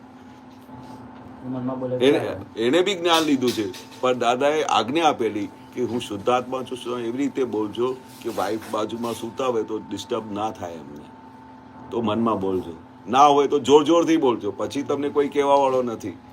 એકલા રૂમમાં તો આપણે જોરથી બોલવાનો કોઈ વાંધો નથી. હું શુદ્ધાત્મા છું, હું મારા રૂમમાં એકલો હું તો કોઈની પરવા કરતો નથી, જોરથી બોલું છું. ખબર જ નથી પડતી ક્યારે ઊંઘ આવે. જ્ઞાની પુરુષ શું કે કીડીને ઝોઝરો બાંધ્યો હોય એ અમને ખબર પડે. હા બોલો બોલો તમને બોલાવાનું કહો. ખબર પડે, બધી ખબર પડે. એની ડેવલપમેન્ટમાં ને ખબર પડે. છે તો બહુ મસ્ત કીડીને ઝાંઝરા બાંધતા. આપણને ધ્યાન કોન્સન્ટ્રેશન કરવું જોઈએ ને દાદાનો ફેસ દેખાવો જોઈએ બધું. એટલે તમારા વાઈફને થોડી ઝોઝરો બાંધ્યા ખબર પડે એમને. ખબર નહીં પડે એટલે દાદાનો આપણે ફેસ દેખાવો જોઈએ. હા, દાદાને આમ દાદા શું છે કે આવું બોલતા હતા. હવે જ્યારે છેલ્લી આજ્ઞા, 5મી આજ્ઞા સમજાવે ને તો હવે તમે છે ને શું કરજો, કારણ કે બધા નવા હોય, કોઈને ખબર ના હોય કે ભાઈ દાદા 5મી આજ્ઞા એટલે શું કહેવા માંગે છે. તો દાદાનું જે આ મુખારવિંદ છે ને આવું બોલે કે દાદાનું આવું મુખારવિંદ દેખાય, આવું મુખારવિંદ. કારણ કે એ જે દાદાનું જે મુખારવિંદ હતું ને તો જ્યાં સુધી આપણે અંદરના દાદાની હજુ મુલાકાત થઈ નથી, ઓળખાણ થઈ નથી, તો અમે તો કેટલા વર્ષો સુધી જ્યાં સુધી દાદાનું દેહ વિલય થયું ને તોય દાદા કહેતા હતા ને કે અંદરના જે દાદા પ્રગટ થયા છે તોય અમારે શું તે અંદરના દાદા જોવાનું વિચાર બી નહોતો કે બહારના દાદા એવા ગજબના છે તો અંદરના દાદા તો જ્યારે દેખાશે ત્યારે દેખા. પણ અમે બહારથી દાદાને કહેતા આ અમારા ભગવાન છે, આ અમારા 14 લોકના નાથ છે. એનું મુક્ત હાસ્ય જોઈને અમે પડી જતા હતા. તો અંદરના દાદાને તો અમે જોયા નથી હજુ, બરોબર. તો એ એટલે દાદા બધાને આમ આજ્ઞા આપી. કારણ કે દાદાનું જે મુખારવિંદ હતું ને એમાં એટલું બધું અટ્રેક્શન હતું ને કે તમે બીજી દુનિયા ભૂલી જાઓ. અહીંયા દાદા બેઠા હોય ને, દાદાને મુક્ત હાસ્ય આપે ને તો તમે ફિદા થઈ જાઓ, ત્યાં પડી જાઓ. તમે ઘર જવાનું મન ના થાય. જ્યાં સુધી દાદા અમે કહેતા હતા હવે ઘરે જાઓ ત્યારે અમે ઘરે જતા, તો ઘર બી ના જાય, ઘર બહાર ભૂલી જાય. પણ દાદાએ પેલી આજ્ઞા આપીને અમે બોલતા બી હતા દાદા અમને તમારા દર્શન થઈ ગયા પછી હવે ઘર જવાનું મન નથી થતું, દાદા અમને અહીંયા રોકાવા દો ને, અમને અહીંયા રહેવા દો ને, કે અમે અહીંયા વાળા બાંધવા નથી આવ્યા. તમને મેં એવું જ્ઞાન આપ્યું છે કે ઘરે બી તમે જશો તો દાદા તમારી સાથે નિરંતર હાજર રહેશે. પછી દાદા એવી વિધિ કરી આવતા તો દાદા 24 કલાક અમારી સાથે રહેતા હતા. પણ એ શા માટે કહેતા હતા કે કારણ કે એ જે એમાં જે અટ્રેક્શન હતું, એમાં જે એક વખત પેલું ચિત્ત ચોટી ગયું ને દાદા ભગવાનને, તમને આખું જગત વિસ્મૃત થઈ જાય. બીજા કોઈ ફોટા જ ના પડે. નહીં તો રાત્રે શાના ફોટા પડે? જે પિક્ચર જોઈ આવ્યો ને એના ફોટા પડે. એ યાદ આવે, દરેકની જુદી જુદી રીતે યાદ આવે. રાતે સૂતી વખતે પછી વધારે યાદ આવે. કઈ કામ રહી ગયું હોય તો યાદ આવે, કઈ ઊંધું છતું કર્યું હોય તો એ યાદ આવે. જાતો એટલે દાદાએ શું ઉપયોગ કાઢી નાખ્યો કે ઉપયોગ શું કર્યો કે રાત્રે સૂતી વખતે ખાસ આમ દાદાનું આમ નિધિધ્યાસન કરતું, આમ જે તમે જે રીતે દાદાને જોયા, જે ફોટામાં જોયા, આમ જોઈને આમ દાદાને આમ હાજર કરીને દાદા હાસતા હોય એવું દેખાય ને હું શુદ્ધ આત્મા છું. હવે આજ દિવસ સુધી એક મહાત્માએ એવી રિપોર્ટ નથી આપી કે ભાઈ ઘણા જણા કે અમે દાદા 5 જ વખત કેવી રીતે ઊંઘ આવે છે, કોઈએ 4 વખતમાં ઊંઘ આવી જાય છે, કોઈ તો કે કલાક સુધી દાદા ઊંઘ નથી આવતી તો કલાક સુધી દાદા કે કરતા રહેજો. હા, તો કે 1 કલાક સુધી અમે તમારે દાદાનું આરાધન કરવાનું ટાઈમ મળ્યો તમારે વધારે જરૂર છે એટલે ઊંઘ નથી આવતી. દોઢ કલાક જેવું થઈ જાય. તો 1.5 કલાક તમે ઉપયોગમાં રહો, જ્ઞાની પુરુષની તમે આરાધના કરો તો કેટલું ફળ બંધાય. ઊંઘ પછી આવે સરસ આવે. સરસ આવે. અને પછી એના પછી 1-2 કલાક બી ઊંઘ આવે ને તો તમારું આખું થાક ઉતરી જાય. એક વાર એવું થયું કે 2.5 કલાક ઉઠી ગયો પણ એવું લાગે કે ઊંઘ જાણે 8 કલાકનું પૂરું થઈ ગયું ને. હા, એવું જ લાગે. દાદા બી અમને કહેતા હતા કે દાદા પોતે 1-2 કલાક હાર્ડલી, અમે જ્યારે જોઈએ તો દાદા વિધિ કરતા હોય. જ્યારે જોઈએ દાદા રાતે સુવાનું અમને બહુ વખત ચાન્સ મળ્યું દાદા સાથે, તો જ્યારે બી જોઈએ દાદા આખી રાત વિધિ કરતા હોય. 2 વાગે ઉઠીને જો તો દાદા વિધિ કરતા હોય. તો પછી અમને વિચાર થાય કે દાદા ઊંઘતા ક્યારે હશે. દાદા કે શરીરની જે જેટલી નેસેસિટીની જે ઊંઘ હોય ને 1-2 કલાકમાંથી એને મળી જાય ને, હા, એના પછી આપણે જે સૂતા હોઈએ છીએ તે મનની ઊંઘ હોય છે. હું 8 કલાક નહીં સૂઈ જાઉં ને તો મારે તો આખી રાત ખબર નહીં શું થઈ જાય. એટલે શું થઈ જ જાય જે બોલે ને એ મનની ઊંઘ છે. બાકી શરીરને 1-2 કલાક જ્યારે બી મેં દાદાને જોયેલા હાર્ડલી 1-2 કલાક, એ બી જ્યારે મને ઊંઘ આવે તો મને ખબર ના પડે. એ જે દાદાને જ્યારે ક્યારે ઊંઘ આવતી હશે, અને ઊંઘ બી બહુ કાચી, એવી નહીં કે આમ હળહળાટ ઊંઘી જતા હોય દર 5-7 મિનિટ. અને બીજું દાદાએ એમને ખાસ ઉધરસ આવે ને, ઉધરસ તો એની કોઈ દિવસે દવા નહોતા લેતા. બધા મોટા મોટા વૈદો કે દાદા તમે આ લો ને તો તમારી ઉધરસ જતી રહેશે. દાદા આ લો ને તો દાદા ઉધરસની દવા કોઈ દિવસ કરે નહીં. હા, એની પાછળ બી સિક્રેટ હતું. ઉધરસમાં તમે અને આમ ઉધરસ આવે ને તરત જ તમારી આંખ ખુલી જાય. એટલે ખબર નહીં દાદાએ અંદર શું સેટિંગ કરી હશે કે ઊંઘ જેવી વસ્તુ જ ના હોવી જોઈએ આ પૂતગલમાં.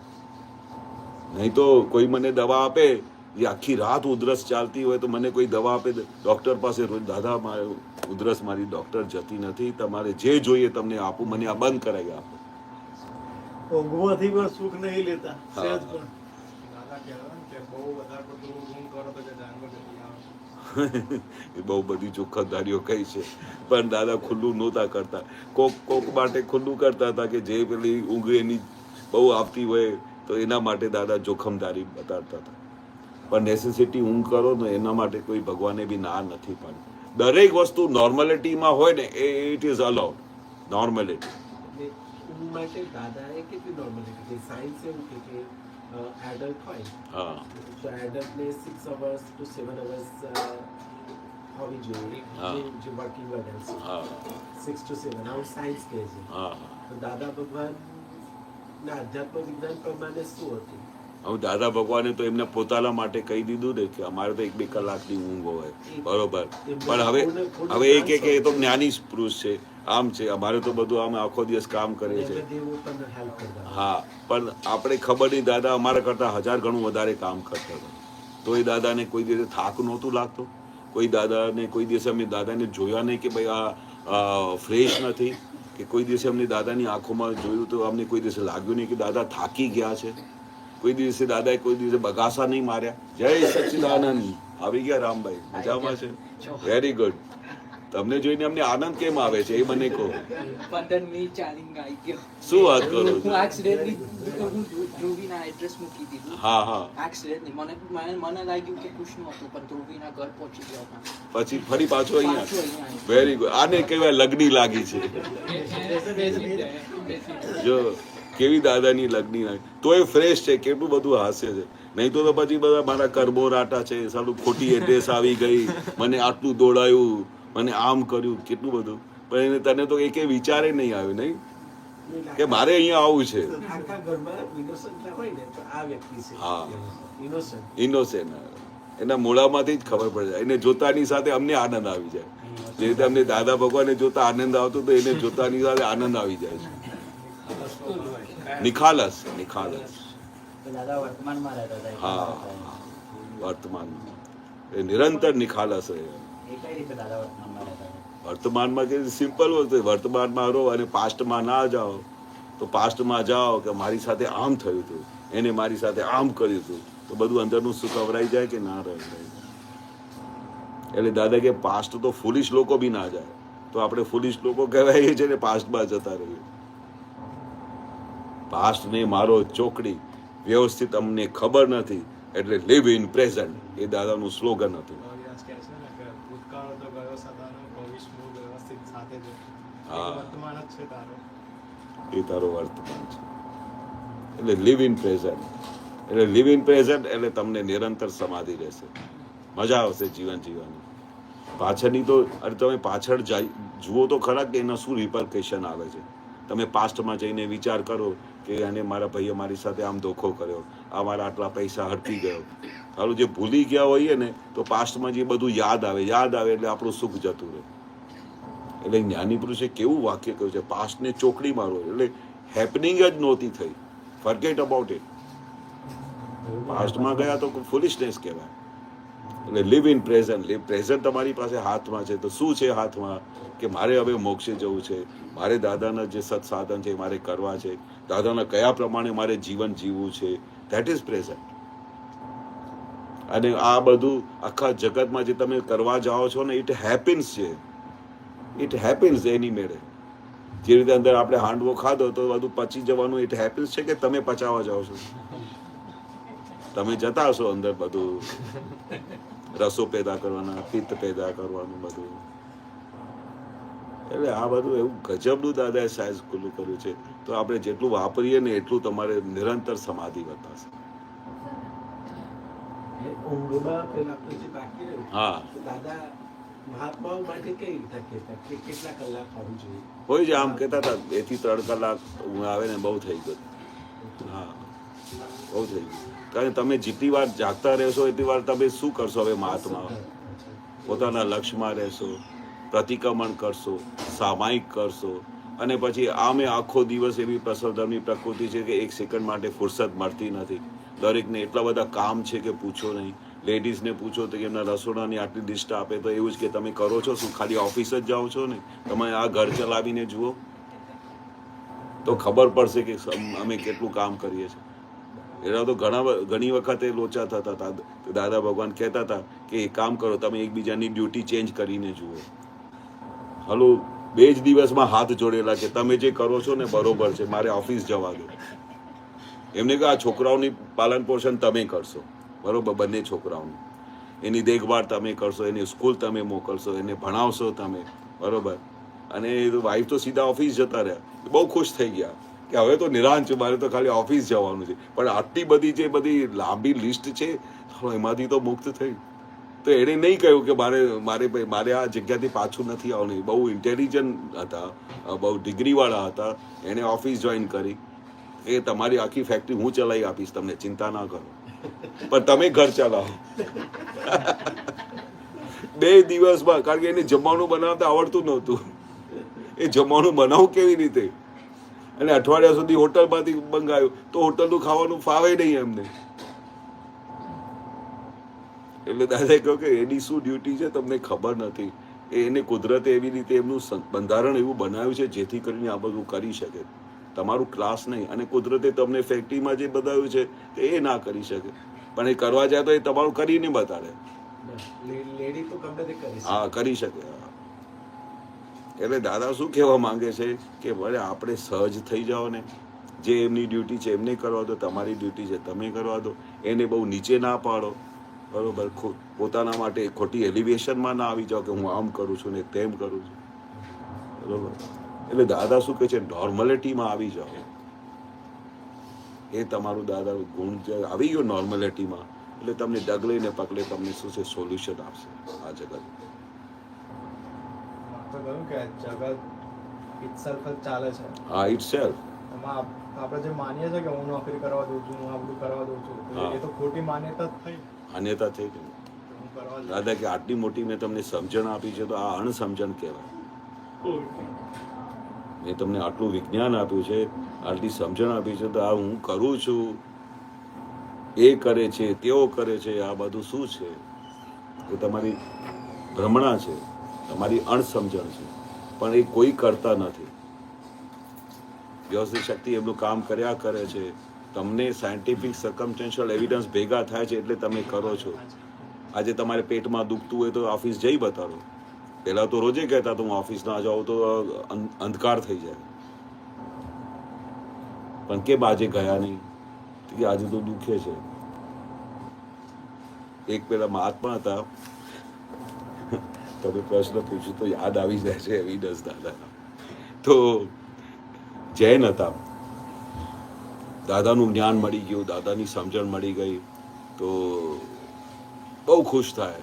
અને પછી જૈનને પછી આ સામાયિકની વાત કરીએ ને, સામાયિક પ્રતિક્રમણ, તો એ તરત જ પકડાઈ જાય. અમને થોડું ટાઈમ લાગે કારણ કે એ તો એના પ્રકૃતિમાં ભણાયેલું છે સામાયિક અને પ્રતિક્રમણ બાય બર્થ, જેવી રીતે કહે છે બાય ડિફોલ્ટ કોમ્પ્યુટરમાં કહે છે ને એવું. એટલે એને કહેવું ના પડે કે તમે સામાયિક કરજો, પ્રતિક્રમણ કરજો, એમને કહેવું જ ના પડે. એ તો દાદા વાત ખાલી એમ કહે ને કે આ પ્રતિક્રમણથી બધું ધોવાઈ જાય છે અને અંદર આખું દાદા હાજર થઈ જશે, તો એની પાછળ તો હાથ ધોઈને પડી જાય. અને પછી દાદાને આવીને રિપોર્ટ કરે, દાદા આજે મેં ઘરના એક મેમ્બરના પ્રતિક્રમણ કર્યા, દાદા આજે તો બહુ સવારથી લઈને સાંજ સુધી પ્રતિક્રમણમાં નીકળી ગયા. આજે દાદા આખો દિવસ આ છે ને કમલાબેનને આવું થતું હતું ને એના મેં બધા સામાયિક કર્યા, બધી ગાંઠો બધી ઉકાળી કાઢી. એટલે કે એમ બહુ સરસ, બહુ સરસ. રોજે આપીને કંઈ ને કંઈ રિપોર્ટ આપે કે દાદા આજે મેં આમ કર્યું, દાદા મેં આજે આમ કર્યું. તો દાદાને તો એક સેકન્ડમાં કોઈ પૂછે તો ખબર પડી જાય કે એ શું કરી રહ્યા છે કે મેં કર્યું. તો 2-4 દિવસ પછી છે ને એ બેન દેખાયા નહીં. દાદાની હાજરી હોય, અહીંયા 200 જણા બેઠા હોય ને તો 200 જણાની દાદા રિપોર્ટ રાખે કે તમે 4 દિવસ નહોતા આવ્યા, તમે 2 દિવસ આજે ક્યાંથી આવ્યા. તો બધાની રિપોર્ટ આવી જાય કે દાદા આમ પ્રોબ્લેમ હતો, આ દાદા ફાઇલો હતી, આમ હતું. તો જે રીતે આ બેન બેઠા છે ને, શું નામ છે તમારું? ઉર્વાબેન. તો ઉર્વાબેન બેઠા હતા આમ અહીંયા સામે, તો 3-4 દિવસ પછી આવ્યા. તો ઉર્વાબેન મજામાં છો ને? એમ દેખાયા નહીં. તો દાદા કે બહુ મારી તબિયત બગડી ગઈ, બધા આ બધા શું છે ગોઠણા બધા પેલા જકડાઈ ગયેલા દાદા. તો મારાથી તો એવી દશા થઈ કે 3-4 દિવસથી દાદા મારા પેલા સામાયિક જ થયા નહીં, પ્રતિક્રમણ થયા નહીં. કારણ કે રોજે રિપોર્ટ આપતા હતા કે આટલા પ્રતિક્રમણ. તો દાદાએ કહ્યું કે તમારા જે પ્રતિક્રમણ જે તમે કરતા હતા એ તમારા પગ કરતા હતા કે તમે કરતા હતા? આખી માન્યતા ઉડાડી દીધી. બોલો કોણ કરે છે પ્રતિક્રમણ? પ્રતિક્રમણ બી આની પાસેથી કરાવવાના છે, પણ હું પ્રતિક્રમણ કરું છું તો ત્યાં પછી ફરી જકડાઈ ગયા, ફરી એકાકાર થઈ ગયા. એટલે દાદા શું કહેવા માંગે છે કે ડગલે ને પગલે તમે કેવી રીતે આનાથી છૂટાડો. પ્રતિક્રમણ બી આના પાસેથી કરાવવાના છે. પ્રતિક્રમણનો ભાગ ફાઇલ નંબર 1 કરે છે. હા. ફાઇલ નંબર 1 માં આપણે બહુ ડીપમાં છે, એ ડિસ્ચાર્જ અહંકાર જ કરે છે. ડિસ્ચાર્જ અહંકાર ને, બરોબર. ડિસ્ચાર્જ અહંકાર જેના વગર, હા, જેના વગર આપણે ચાલી જ ના છે. ડિસ્ચાર્જ અહંકાર જતો રહે ને તો પછી તમે કોઈ કામ જ ના કરી શકો. એમની પાસેથી કરાવવાનું છે. જે ડિસ્ચાર્જ અહંકાર જતો રહે તો તમે પડી જાઓ, એ તમારું બેકબોન છે, જેના લીધે આપણે આખું પૂઠ્યું ઊભું છે. અહંકાર જતો રહે ને પૂઠ્યો પડી જાય, પણ ડિસ્ચાર્જ તો રહ્યું ને.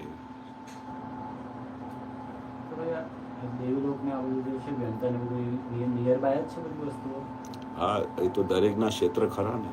વૈમાનિક, જ્યોતિષ, ભુવનવાસી, વ્યંતર, એ બધા દેવો ખરા ને.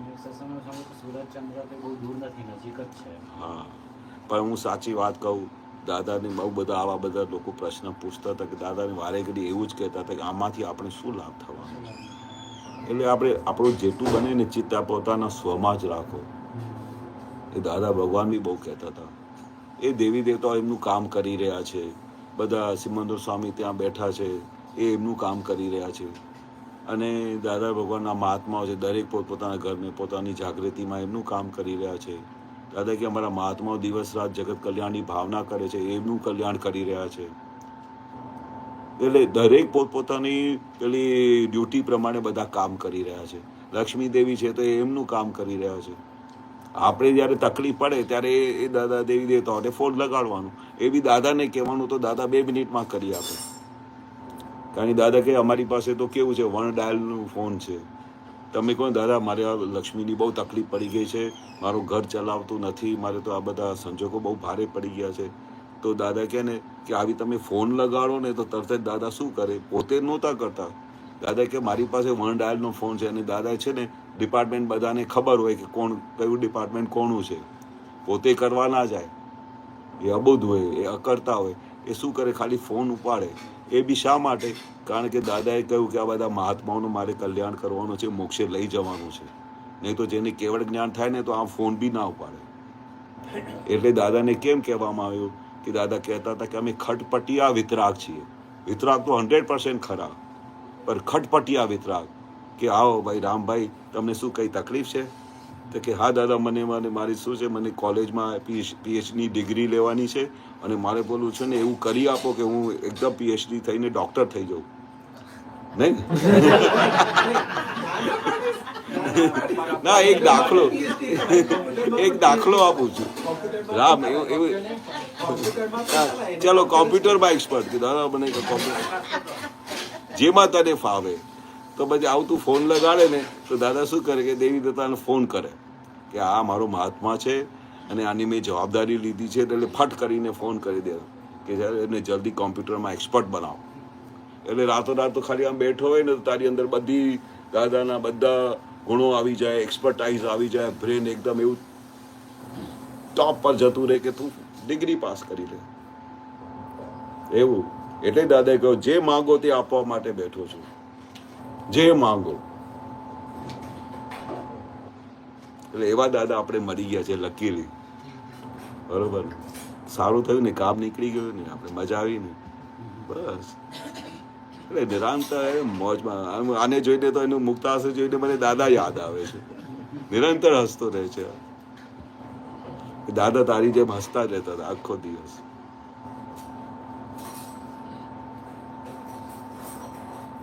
કઈ બી ગમતું કે ના ગમતું આવે ત્યારે ખબર પડે કે આ કોને ગમે છે ને કોને નથી ગમતું, જુદા રહેવા કહેવાય.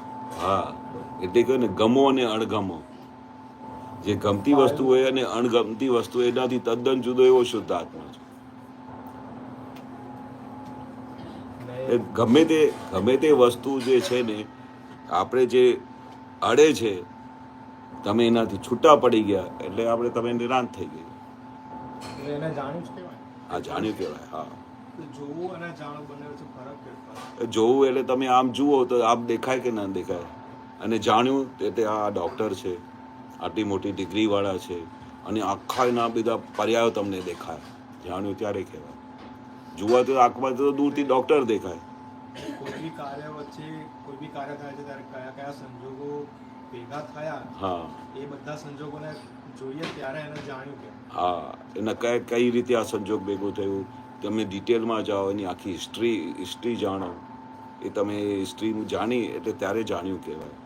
જોવું તો તમે આંખથી આમ જોઈ શકો ને તરત જ, જે તમને દેખાય. થોડા ટાઈમ પહેલા મારે એક લેપટોપ વેચવાનું હતું. હા, તો મેં ફેસબુક માર્કેટ પ્લેસ કરીને છે, એમાં એડવર્ટાઇઝમેન્ટ મૂકી હશે. હા, તો એક જણ મળી ગયો કે હું આ મારે લેવું છે. એટલે અંદર મને લોભ થયો કે ચલો કંઈક પૈસા પાછા આવશે, એમ બી મારે યુઝ નહોતું થતું. હું આપવા ગયો ને તો ખાલી ચેક કરવા માટે લીધું અને ચૂંટણીનો ભાગી ગયો.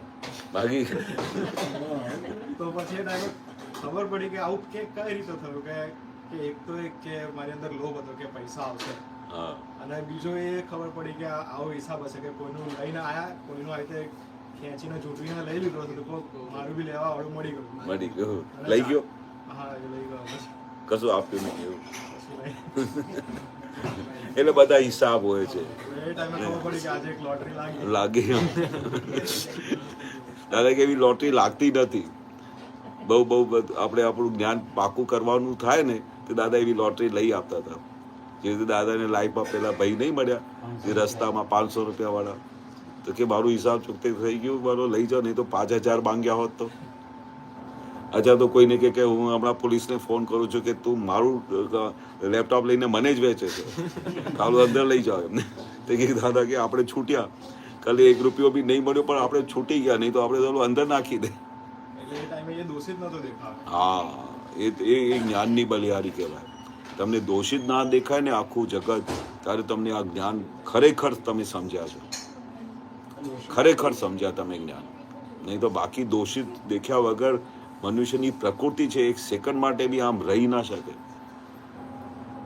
એટલું બધું આમ વણાઈને લઈને આવેલા છે કે આ જગતને દોષિત જોવાનું કે તમને કલ્પનામાં લાગે. આ તો જ્યારે તમે રાત્રે સૂતી વખતે જુઓ ને, આનું ગ્રાફ બનાવો ને, ત્યારે ખબર પડે. જાતનું ભરીને આવેલા. પછી લેડીઝમાં અલગ હોય, જેન્ટ્સમાં અલગ હોય. લેડીઝ અહીંયા સત્સંગમાં બેઠા હોય ને ત્યારે ઓલ ધ ટાઈમ એના કપડાં જોતા કે આ શું પહેરીને આજે કશું પહેરતા બી આવડતું નથી, આ ડ્રેસ કંઈ પહેરીને આવતી હશે, આવા કપડાં પહેરીને આવતા હશે, એવું દેખાય. પુરુષોને આ દેખાય કે આ કેવું અહંકાર કરે છે, મને એટલું બધું આવડે છે, શું છે, દાદાએ કોઈ કશું આવડતું તો છે નહીં. દાદા કહેતા હતા કે સાલું અમને દાઢી કરતા નથી આવડે ને આ કહે છે કે હું તો બહુ ડૉક્ટર છું, હું આમ કરું છું તેમ કરું. આટલા મોટા જ્ઞાની પુરુષ કે અમને દાઢી કરતા નથી આવડતું. કેમ આવું બોલતા હશે? કે જેથી કરીને અમે શીખીએ કે આપણે આખો દિવસ કેટલું બધું આ પૂતગલ માટે કરીએ છીએ કે મને આવડે છે, હું આમ કરું. એટલે દાદા અમને ફેલ કરી દેતા હતા કે જ્ઞાની પુરુષ ફેલ થઈ જાય તો તમે ક્યાંથી પાસ થવાનું? હવે જ્ઞાની પુરુષને દાઢી કરતા ના આવડે યાર, તમે વિચાર તો કરો. કારણ કે દાદાને એક વખત દાઢી કરતા કરતા અહીંયા થોડું કટ વાગી ગયેલું તો લોહી નીકળ્યું. દાદા કે લોહી નીકળ્યું એટલે તમને દાઢી કરતા નથી આવડતી, કેવી રીતે બ્લેડ ફરાવવાનું, કેવી રીતે કરવાનું. એટલે દાદાએ આ ખુલ્લું કર્યું કે અમને તો દાઢી કરતા નથી આવડતી, અને તમે કહો છો કે મને આમ કરું છું ને આમ કરું છું ને આ આવડે છે ને પેલું આવડે છે. એ આવડતનો અહંકાર કહેવાય ને. અહંકાર એ અહંકાર જ છે ને કે મને આવડે છે, મોટામાં મોટો અહંકાર. નહીં તો દાદા આવું વાક્ય બોલાતા જ નહીં. આ કલાક કોથળા તો જુઓ, વેચવા જાય તો ચારા નહીં ના. એ વાક્ય તો કોઈ દિવસ ભૂલાતું નથી. અકલ્લા કોથળા એ પેલા જમાનામાં શું થતું હતું, ઘઉં બહુ બધું ખાલી થાય ને તે પેલા એ જે જૂટના બધા કોથળા હોય ને તો 25 પૈસામાં એ લઈ લેતા હતા બધા કિરાણા વાળા બધા લેતા. પણ આ તો કેવા અક્કલના કોથળા કે વેચવા જાય તો ચારાણા ના. પેલાના તો ચારાના આવે. દાદા કે પોતાની જાતે શું માની બેઠા છે, શું માની બેઠા છે. ચાલો આટલું ભારે વાક્ય બોલતા હતા. અને દાદા આવું ના બોલે તો આપણે ખબર પડે કે આપણે કેવું અહંકાર કરીએ છીએ આખો દિવસ. બધી બહુ જાતનું થઈ જાય કે ઇવન હું શુદ્ધાત્મા છું, જ્ઞાનનો પાછા આવી છે કેપ. હા, કેપ ના આવવો જોઈએ, એ છે કેપ પાછો લડે ને. એ ક્યારે ના આવડે કે જ્યારે તમે છૂટા રહો. તમે જ્ઞાનમાં બી બહુ સારા રહો તો દાદા કે આમ પીઠ ઠપઠપાવો કે બહુ સારું. આટલું બધું તને દાદા યાદ રહેશે. દાદા કે મને 24 કલાક દાદા છે. બહુ સારું, બહુ સરસ. એટલે આમ એને ક્રેડિટ તો આપવી જોઈએ ને. જ્યાં આખું જગત સંસારમાં પડ્યું છે, જેને આખું જગત સંસાર જ યાદ આવે છે, એમને તમને કશું યાદ નથી આવતું, દાદાએ વખાણ કરે તો દાદા કે આઈનામાં જઈને આમ થપાવવાની કે ધન્ય છો તમને કે આવા દાદા તમને નિરંતર યાદ રહેશે. નહીં તો તમે વખાણ ના કરો તો પછી ડિપ્રેશન આવી જાય ફરી.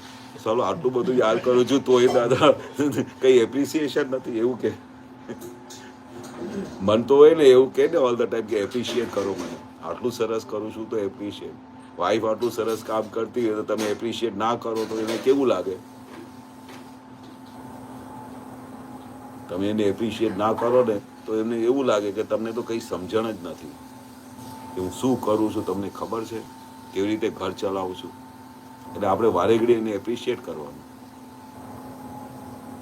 તમે એમની એપ્રિશિએટ કરો ત્યારે જ એ તમને એપ્રિશિએટ કરે, નહીં તો તમને એપ્રિશિએટ જ ના કરે. ખરું કે નહીં? એટલે દાદા શું કહે છે, હસબન્ડ વાઈફનો અરસપરસ વ્યવહાર છે, બહુ સુંદર વ્યવહાર છે. દાદા કે અમે એવી રીતે હીરાબા સાથે રહ્યા કે એક કશાય ના થાય, એક અથડામણ ના થાય અમારે.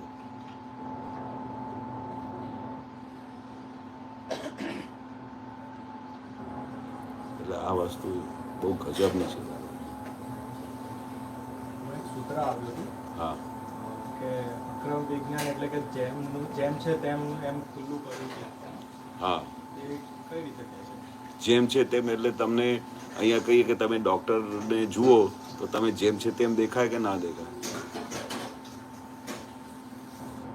જે એમનું પોઝ છે, એની જે પોઝિશન છે, તમે એમને પેલા કોઈને આંખ બંધ કરીને કોઈ ડૉક્ટર કેવા લાગે છે તો તમે એક્સપ્લેન કરી શકો છો. જેમ છે તેમ ચિત્તની એટલી બધી શક્તિ હોય છે. જેમ છે તેમ. અથવા તમે તમારા માથા પર ક્યાં પેલું ક્રેક છે, ક્યાં માથા પર ક્યાં કટ આવેલું છે, તે બધું તમને દેખાય એઝ ઇટ ઇઝ. જેમ છે તેમ. એટલે તમને ક્યાં કંઈ આમ પેલી શંકા ના પડે કે આ નથી એવું. As it is. દાદા જ્યારે કહે ને કે અમને જેમ છે તેમ દેખાય છે, એટલે જેમ છે તેમ એટલે એક્ઝેક્ટલી કંઈ એમાં એની સાથે કોઈ કલ્પના નથી, કોઈ વિકલ્પ નથી, કોઈ સંકલ્પ નથી, એવું નહીં. કશું બી એવું, કોઈ બી એવું પેરામીટર નથી. એક્ઝેક્ટલી જેવી રીતે તમે આઈનામાં તમારી જાતને જુઓ તો જેમ છે તેમ દેખાય કે ના દેખાય? કેવી રીતે તમારે શેપ છે, શું છે, તમારી આંખો કેવી છે, આઈનામાં જુઓ તો કેવું દેખાય? જેમ છે તેમ દેખાય. એવી રીતે દાદા કે અમને જેમ છે તેમ આખું વિજ્ઞાન દેખાય છે. એક પ્રકારનું દર્શન થયું ને. દર્શન કરવું. કેવળ જ્ઞાનમાં શું છે? બધા પર્યાય, બધા જે સંજોગો છે ને બધા પર્યાય આમ ઝડકે. તમને કશું આમ જોવું ના પડે, આમ કઈ પ્રેશર ના આપવું પડે, આમ ઝડક્યા જ કરે, આમ દેખાયા જ કરે, એઝ ઇટ ઇઝ. આમાં આવ્યું ને કે આત્મા જાતે અરીસા જેવો પ્રતિબિંબ છે કે નહીં? હા, એટલે પ્રતિબિંબ તમને જેમ છે તેમ દેખાય. કયો સંજોગ કઈ રીતે કામ કરે હા, છે એઝ ઇટ ઇઝ. એટલે દાદાને ઘણા બધા પૂછતા હતા કે દાદા તમે આ બધા જવાબ આપો છો, આવા બધા અક્રમ વિજ્ઞાનના, આ બધા કેવળ જ્ઞાન સુધીના, આ તમે કયા વિઝનમાંથી આપો છો? કેવી રીતે આપો છો? તમે શું શાસ્ત્રો ભણ્યા, શું કર્યું? દાદા કે અમને જેમ છે તેમ દેખાય છે, એઝ ઇટ ઇઝ. તો હું તમને આખું વર્ણન કરી શકું. મહાવિદ્ય ક્ષેત્રનું આખું વર્ણન કરે તો એઝ ઇટ ઇઝ વર્ણન કરે. ત્યાંના કેટલી હાઈટના લોકો છે, ત્યાં શું કરે છે, શું ખાય છે, સિમંદર સ્વામી કેવા બેઠા છે, એઝ ઇટ ઇઝ. કારણ કે કેવળ જ્ઞાનમાં તમને ઝડકે બધું, એઝ ઇટ ઇઝ તમને દેખાયા કરે. એટલે તો કેવળ જ્ઞાન કહ્યું ને. તમારા આત્માના જે બધા ગુણો છે, હું અનંત જ્ઞાનવાળો છું, અનંત સુખનું ધામ છે, કેવું છે એ જ્યારે કેવળ જ્ઞાનમાં એઝ ઇટ ઇઝ દેખાય. એટલે અમે હજુ સુધી આ બધું કેમ બોલીએ છીએ? આત્માના આવા ગુણો છે એ અમારે જોવા છે. એટલે જેટલું અમે બોલીએ એટલે ધીરે ધીરે પ્રકટ થાય બધા. આખી જે ચરણ વિધિ છે ને એ આત્માની આખી વર્ણન કરેલું છે કે આત્મા કેવો છે, કેવી રીતે અભ્યાભાત સ્વરૂપ છું, કેવી રીતે અનંત સુખનું ધામ છું, બધું એઝ ઇટ ઇઝ તમારે આમ ઝડકશે જ્યારે તમારું કેવળ જ્ઞાન નજદીક આવશે. એટલે હમણાં દાદા શું કહે છે કે તમને હમણાં જે વસ્તુ મેં આપેલી છે ને, આ વિજ્ઞાન, એ સમજણ કરીને આ રિયલ અને રિલેટિવનો ઉપયોગ કરીને 5 આજ્ઞામાં રહીને અને વ્યવહાર અને નિશ્ચયની જે મેં લિફ્ટમાં તમને બેસાડી દીધું છે એની બસ ફોલો કરો. પેલી એન્ડ રિઝલ્ટ, કેવળ જ્ઞાની એન્ડ રિઝલ્ટ તો એ એન્ડ રિઝલ્ટ છે, એની મેળે આવીને ઊભી રહેશે. પણ આપણે પ્રેઝન્ટમાં શું કરવાનું કે દાદાની 5 આજ્ઞા અને આ 5 આજ્ઞા અને દાદાના આશય મુજબ જીવન જીવવાનું, ફાઇલોનો નિકાલ કરવાનું. અને જ્યારે વ્યવહાર આવે ત્યારે જબરજસ્ત વ્યવહારનો નિકાલ કરો. અને જ્યારે ફ્રી સ્કોપ આવે ત્યારે નિશ્ચયને પકડો. કારણ કે એ ફ્રી સ્કોપ જે છે ને બહુ મુશ્કેલથી મળે છે આ કાર્ડની અંદર. કળિયુગમાં શું છે, બધું એટલું બધું ભારે આપણે ફાઇલો લઈને આવેલા છે ને, એટલું બધું ડેબિટ બેલેન્સ લઈને આવ્યા છે ને કે ક્રેડિટ કરવાનું સ્કોપ જ નથી મળતું.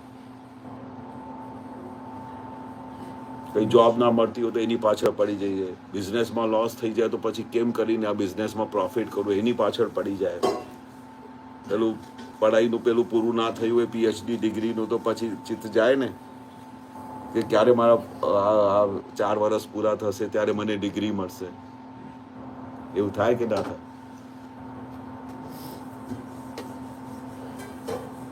નિશ્ચયને પકડવું એ કઈ રીતે ફ્રી સ્કોપ મળે તો કઈ રીતે નિશ્ચયને પકડવાનું? ના, એ તો રાતે સૂતી વખતે બોલવાનું. પણ નિશ્ચય એટલે શું કે તમારે ડગલે ને પગલે, ઉઠતા ને બેસતા દાદાની આજ્ઞા તમે વાપરી એટલે તમે નિશ્ચયને પકડી દેવાય. ડગલે ને પગલે, સેકન્ડ ને સેકન્ડે. આજે દાદા કહે છે ને કે જો તમે મારી આજ્ઞામાં રહો તો તમે 1-2 અવતારમાં મોક્ષે જતા રહેશો, એની હું ગેરંટી આપું છું. એટલે તમે આ નિશ્ચય પકડ્યું. તમે હમણાં કામમાં બહુ બિઝી હો, ઓફિસમાં બેઠા હો, બિઝી શેડ્યુલ ચાલતું હોય, બરોબર, એમાં તમારે અડધો કલાક તમારે રિસેસ મળી તો રિસેસમાં બધા શું કરતા હોય છે? કંપની ચા પીએ, નાસ્તો કરે, પછી બ્લા એકબીજા સાથે ડિસ્કશન કરે. અને કુસંગ તો એટલું બધું જળવાયેલું છે, બીજી બધી જાતની વાતો કરે.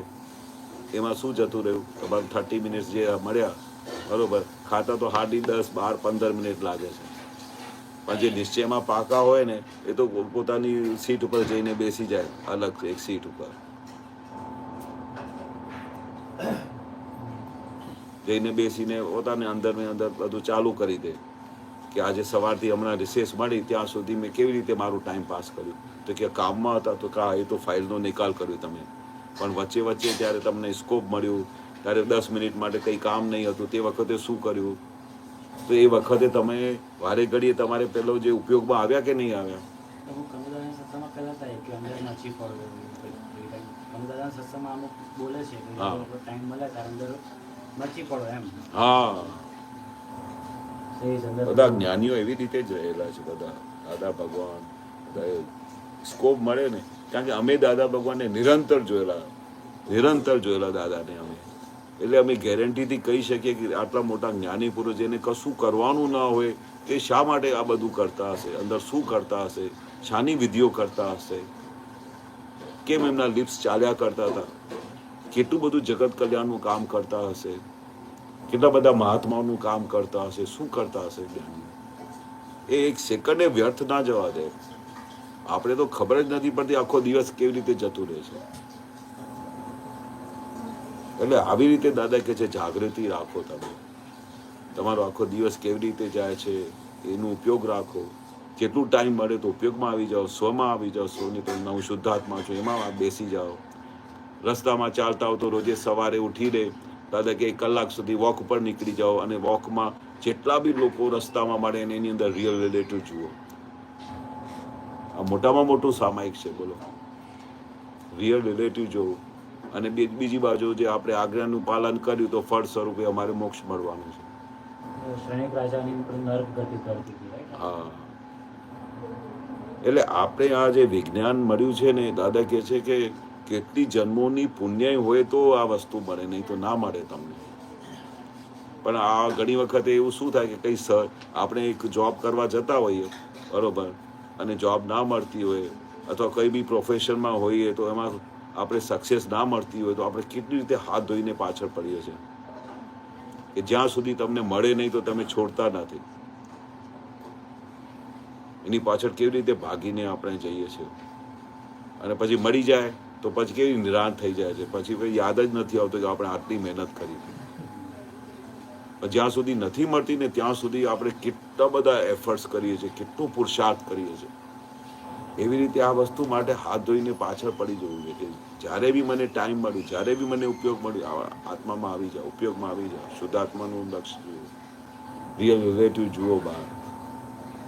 એટલે એવી ધીરે ધીરે શું છે, આખી પ્રકૃતિ વણાઈ જશે, પછી તમને સહજ થયા કરશે, સહજ રીતે. તમે ખાલી એક પેલું સુપર કોમ્પ્યુટર પાવરમાં ફીડિંગ કરી દો ને કે મારે રિયલ રિલેટિવ જોવાના છે, અને હે દાદા ભગવાન મને એવી શક્તિ આપો કે મારે નિરંતર 5 આજ્ઞા રહે, એવી શક્તિ લઈને બહાર નીકળો ને તો તમને વારે ઘડી તમારી જાગૃતિ તમને એ ડાયરેક્શનમાં લઈ જ જશે. તમારી ખાલી સિગ્નેચરની જરૂર છે કે મારે આ રીતે ફોલો કરવાનું છે. મને ખબર પડી ગઈ છે કે આની એન્ડ રિઝલ્ટ શું આવવાની છે. આપણે શા માટે PhD પ્રાપ્ત કરવી હોય તો ભણતા હોઈએ છીએ, કેટલું બધું સિરિયસલી ભણીએ છીએ. શા માટે? કારણ કે મને ખબર છે કે જ્યારે હું આવા સિન્સિયરલી ભણીશ અને એક્સપર્ટ થઈશ ત્યારે મને PhD ની ડિગ્રી મળશે, ત્યારે હું ડોક્ટર બનીશ, બરોબર? નહીં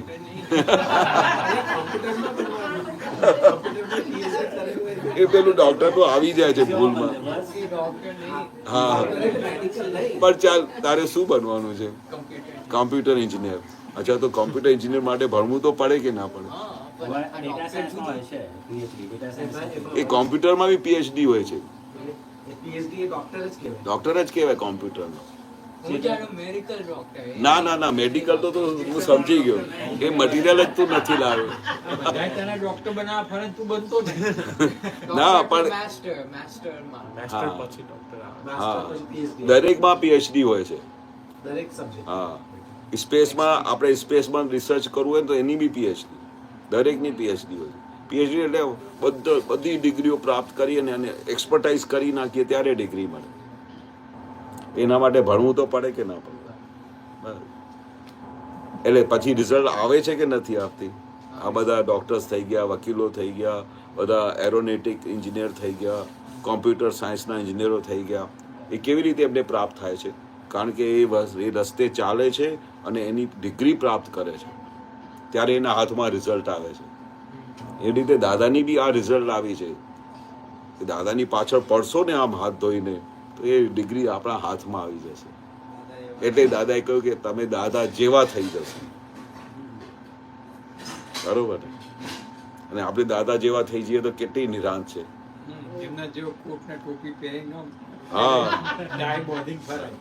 તો તમને દાદા કીધું કોપી કરવી છે, કોપી નહીં કરો તો પછી કયો ઓપ્શન હા, દાદા શું કે આશય પકડવાનું કે જ્ઞાનીઓ કેવી રીતે રહે છે, કેવી રીતે અલર્ટ રહે છે, કેવી રીતે પોતાના ઉપયોગમાં રહે છે, કેવી રીતે પોતાના સ્વમાં રહે છે. પ્રકૃતિ અલગ અલગ હોય.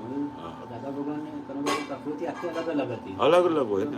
ઘડિયાળ હંમેશા પહેરે, દાદા ઘડિયાળ પહેરે જ નહીં. પહેરે જ નહીં. તો પ્રકૃતિ આખી અલગ અલગ હોય છે. આખું બધું કઈ સરખું હોય નહીં. દાદા કે છે કે જ્ઞાનીઓ અજોડ હોય, આખા બ્રહ્માંડમાં અજોડ હોય.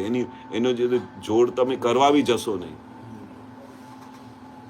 કોઈની સાથે બી કમ્પેર નહીં કરવાની જ્ઞાનીઓની, કારણ કે આ વસ્તુ કઈ જુદી છે. એ અમારી અહીંયા છે ને મતિ પહોંચે નહીં એમાં. 10 લાખ વર્ષે તે પ્રગટ થાય છે વ્યવસ્થિત. એવું વિજ્ઞાન જે વ્યવસ્થિતનું લઈને આવ્યા છે એ આપણે કલ્પનામાં ના આવે. નહીં તો આવા કોમ્પ્લિકેટ સંસારમાં, આવી કોમ્પ્લિકેટ જગ્યામાં સમાધાન થઈ જવું કઈ જેવી તેવી વાત છે? આખી પઝલ સોલ્વ થઈ જવી જેવી તેવી વાત છે? It is not easy. તમે એટલે કોક વખત નહીં, મેં તમને વાત કરી કે કોક વખતે આવું ચાર્ટ બનાવીને રાખજો કે જ્ઞાન પહેલા ને જ્ઞાન પછી મેં શું તમારી અંદર ચેન્જીસ આવે, ત્યારે તમને આ જ્ઞાનની વેલ્યુ થશે. મને લાગે છે કે દાદા ભગવાન એટલા માટે આ પ્રોસેસ કરેલી કે જ્ઞાન પહેલા તમારી શું પરિસ્થિતિ હતી, શું હતી, અને જ્ઞાન પછી શું. એટલે પછી જ્યારે લખ્યું ને એમને જ્ઞાન પહેલા હું આમ કરતો હતો, ત્યાં લખતાની સાથે દાદા કે પ્રતિક્રમણ થઈ ગયા તમારા. નહીં તો કોઈ દિવસે તમારા પ્રતિક્રમણ થયા જ નથી, કારણ કે તમે આની સાથે નિરંતર પક્ષપાતમાં હો. પણ જ્યારે તમે લખો ને તો દાદાની આજ્ઞા લઈને અમે લખેલું કે દાદા મારે છે ને કે એઝ ઇટ ઇઝ મારે લખાય ને એવું લખાવજો. કે મેં નાનપણથી જ્યારે હું 5મા ધોરણમાં ભણતો હતો ને, રામથી બી નાનો હતો, ત્યારથી લઈને હું જ્યારે કોલેજમાં પહોંચ્યો, જ્યાં સુધી મને જ્ઞાન નહોતું મળ્યું, તો ત્યાં સુધી બધાએ, મારા એકલા મેં નહીં પણ બધાએ, તો યુ વિલ નોટ બિલીવ કે બે જ્યારે પ્રતિક્રમણ લખ્યું ને તો 10 પાનાનું લખાઈ ગયું. આટલું મોટું કોઈએ લખ્યું નહોતું. તો દાદા આમ નોન સ્ટોપ આમ કરીને વાંચતા હતા, આમ નોન સ્ટોપ. અને આમ વાંચ્યા પછી જ્યારે દાદાએ આમ કહ્યું અને દાદાએ માથા પર હાથ મૂક્યું તો મારા આંખોમાંથી આંસુ બંધ નહોતા થયા. એટલે પછી દાદાએ જોરથી ગવડાવ્યું કે ધન્ય રે દિવસ આહો, જાગી રે સમાધિ અપૂર્વ રે. આવી સમાધિ કોઈ દિવસે થઈ નથી. લખતાની સાથે બધું ઉડી ગયું. અને આ બાજુ દાદાએ મારે વિધિ કરાવી અને બધું સાફ કરી નાખ્યું. અને એના પછી જે મને દાદાનું જે આત્માનું જે અમે સુખ ઉભરાયું, જે આનંદ ઉભરાયો, એ વર્ણન થાય ને એવું છે. એક જ ખાલી પ્રતિક્રમણ. એટલે આપણે દાદાની સામે ખુલ્લું કરીએ ને કે દાદા આ મારા કેશવના દોષો છે, દાદા અમે એમાંથી મને બહાર કાઢો. આવી રીતે બધું દાદાની સામે ખુલ્લી કિતાબ કરીએ ને તો સાહેબ તમને કેવા હલકા ફૂલ જેવા થઈ જશે. કારણ કે એવું ભગવાનની સામે આપણે ખુલ્લું કર્યું જ નથી. આપણા જે દોષ હોય ને તો બધાને સંતાડ કર્યા છે કે કોઈને ખબર પડશે તો.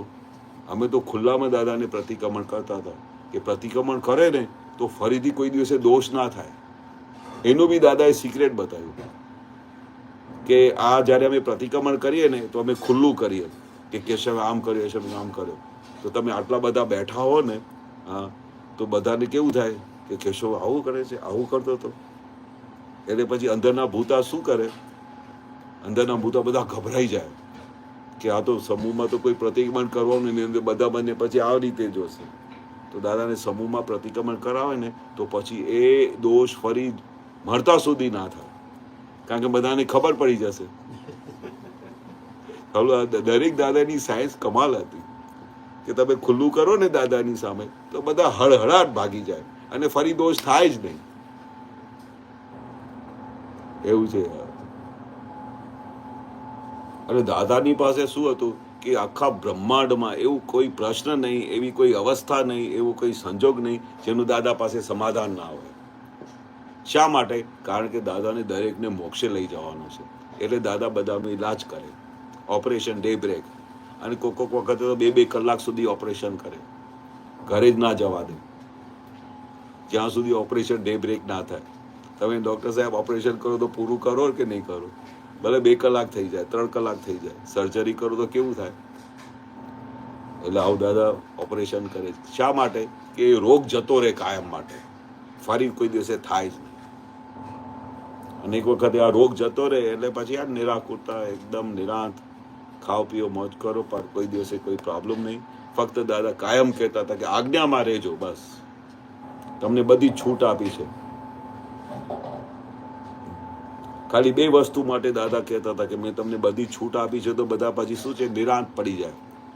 કેવા નિરાંત થઈ જાય કે દાદાએ તો કહ્યું બધી છૂટ, પણ વિષય અને લક્ષ્મી સંબંધી દાદાએ કહ્યું કે અમે તમારી જવાબદારી ના લઈએ. પર સ્ત્રી ને પર પુરુષ અને લક્ષ્મી સંબંધી જો તમારા દોષ થશે ને તો જ્ઞાની પુરુષ ત્યાંથી હાથ બી કાઢી દે. પછી કે રામતારી માં જે તમારું થવાનું હોય, કારણ કે મેં તમને ઓલરેડી અલર્ટ કરેલા છે. પોતાની હકની સ્ત્રી હોય કોઈ પ્રોબ્લેમ નથી, પણ આ વસ્તુમાં પર પુરુષ અને પર સ્ત્રી નર્કનું કારણ છે એ દાદા ખુલ્લું કર્યું ને તો બધા સાવચેત થઈ ગયા અમારા બધા મહાત્મા કે આમાં આપણે જોખમદારી ના લઈએ. આ બાબતમાં તમારે કશું બી, તમે ગમે તેટલું સત્સંગમાં આવતા હો, ગમે તેવું કરતા હો, પણ દાદાનો તમારા માથા પર હાથ જ ના રહે. કારણ કે દાદાની એટલી બધી પ્યોરિટી હતી કે એ દાદાની હાજરીમાં દરેક પ્રકારની વસ્તુઓ છૂટ ગાયબ થઈ જાય, અને તમે એને બાયપાસ કરીને તોય પછી એની ઓપોઝિટ ડિરેક્શનમાં જાઓ. એક તો દાદાનું એટલું બધું ઐશ્વર્ય છે, દાદાની એટલી બધી કૃપા છે, દાદાનું એટલું બધું તાપ છે, જેથી કરીને દુનિયાના દરેક પ્રકારના રોગો જતા રહે છે, દરેક પ્રકારના બધા વિષયો જતા રહે, દરેક પ્રકારની વસ્તુ જતી રહે, અને તમે એની ઓપોઝિટ ડિરેક્શનમાં જઈને ફરી પછી એ જ કરો તો પછી દાદા કેવી રીતે તમારી જવાબદારી લે? અને કોઈની અણકની લક્ષ્મી નહીં લેવાની. લક્ષ્મી લો એને પાછી કરી દો, એની દાદા કે અમે જવાબદારી નહીં, કારણ કે એ ખબર નહીં તમારે કઈ પરિસ્થિતિમાં લઈ જશે. એટલે એ આખા અક્રમ વિજ્ઞાનની અંદર આટલું મોટું વિજ્ઞાન ખુલ્લું કર્યું છે. એમાં દાદાએ કોઈ પણ પ્રકારની તમારે કદમૂળ ખાવ, કેટલા કે જેનું હોય ને કે અમે આ નથી ખાતા કે અમે આ ખાઈએ છીએ, દાદા કે અમને કઈ વાંધો નથી, કોઈ બી પ્રોબ્લેમ નથી. જલેબી ખાઓ, નાસ્તા કરો, પાર્ટીઓ કરો, છોકરાઓને સારી રીતે લગ્ન કરાવો, બરોબર, ત્યાં અમને કોઈ બી રોકઠોક કરતા નથી. પણ આ 2 વસ્તુમાં કાળજી રાખજો, એ જોખમદારી છે. આ જ્ઞાન માટે, અક્રમ વિજ્ઞાન માટે, તમારે મોક્ષે લઈ જવા માટે આ બાધક થશે. ત્યાં અમે ગેરંટી ના લઈએ. એટલે આ રીતે દાદાને કયા મુજબ ચાલીએ તો પછી આપણે સારું સુખ જ સુખ છે, પાર વગરનું સુખ. જે દાદા કહેતા હતા કે અંદર આત્માની અંદર પાર વગરનું સુખ છે, એ તો તમે દાદાની આજ્ઞામાં રહો ને એ તમે અનુભવ કરી શકશો. લિટરલી તમે અનુભવ કરી શકશો. આવું આ વિજ્ઞાન દાદાએ ખુલ્લું કરી આપ્યું છે.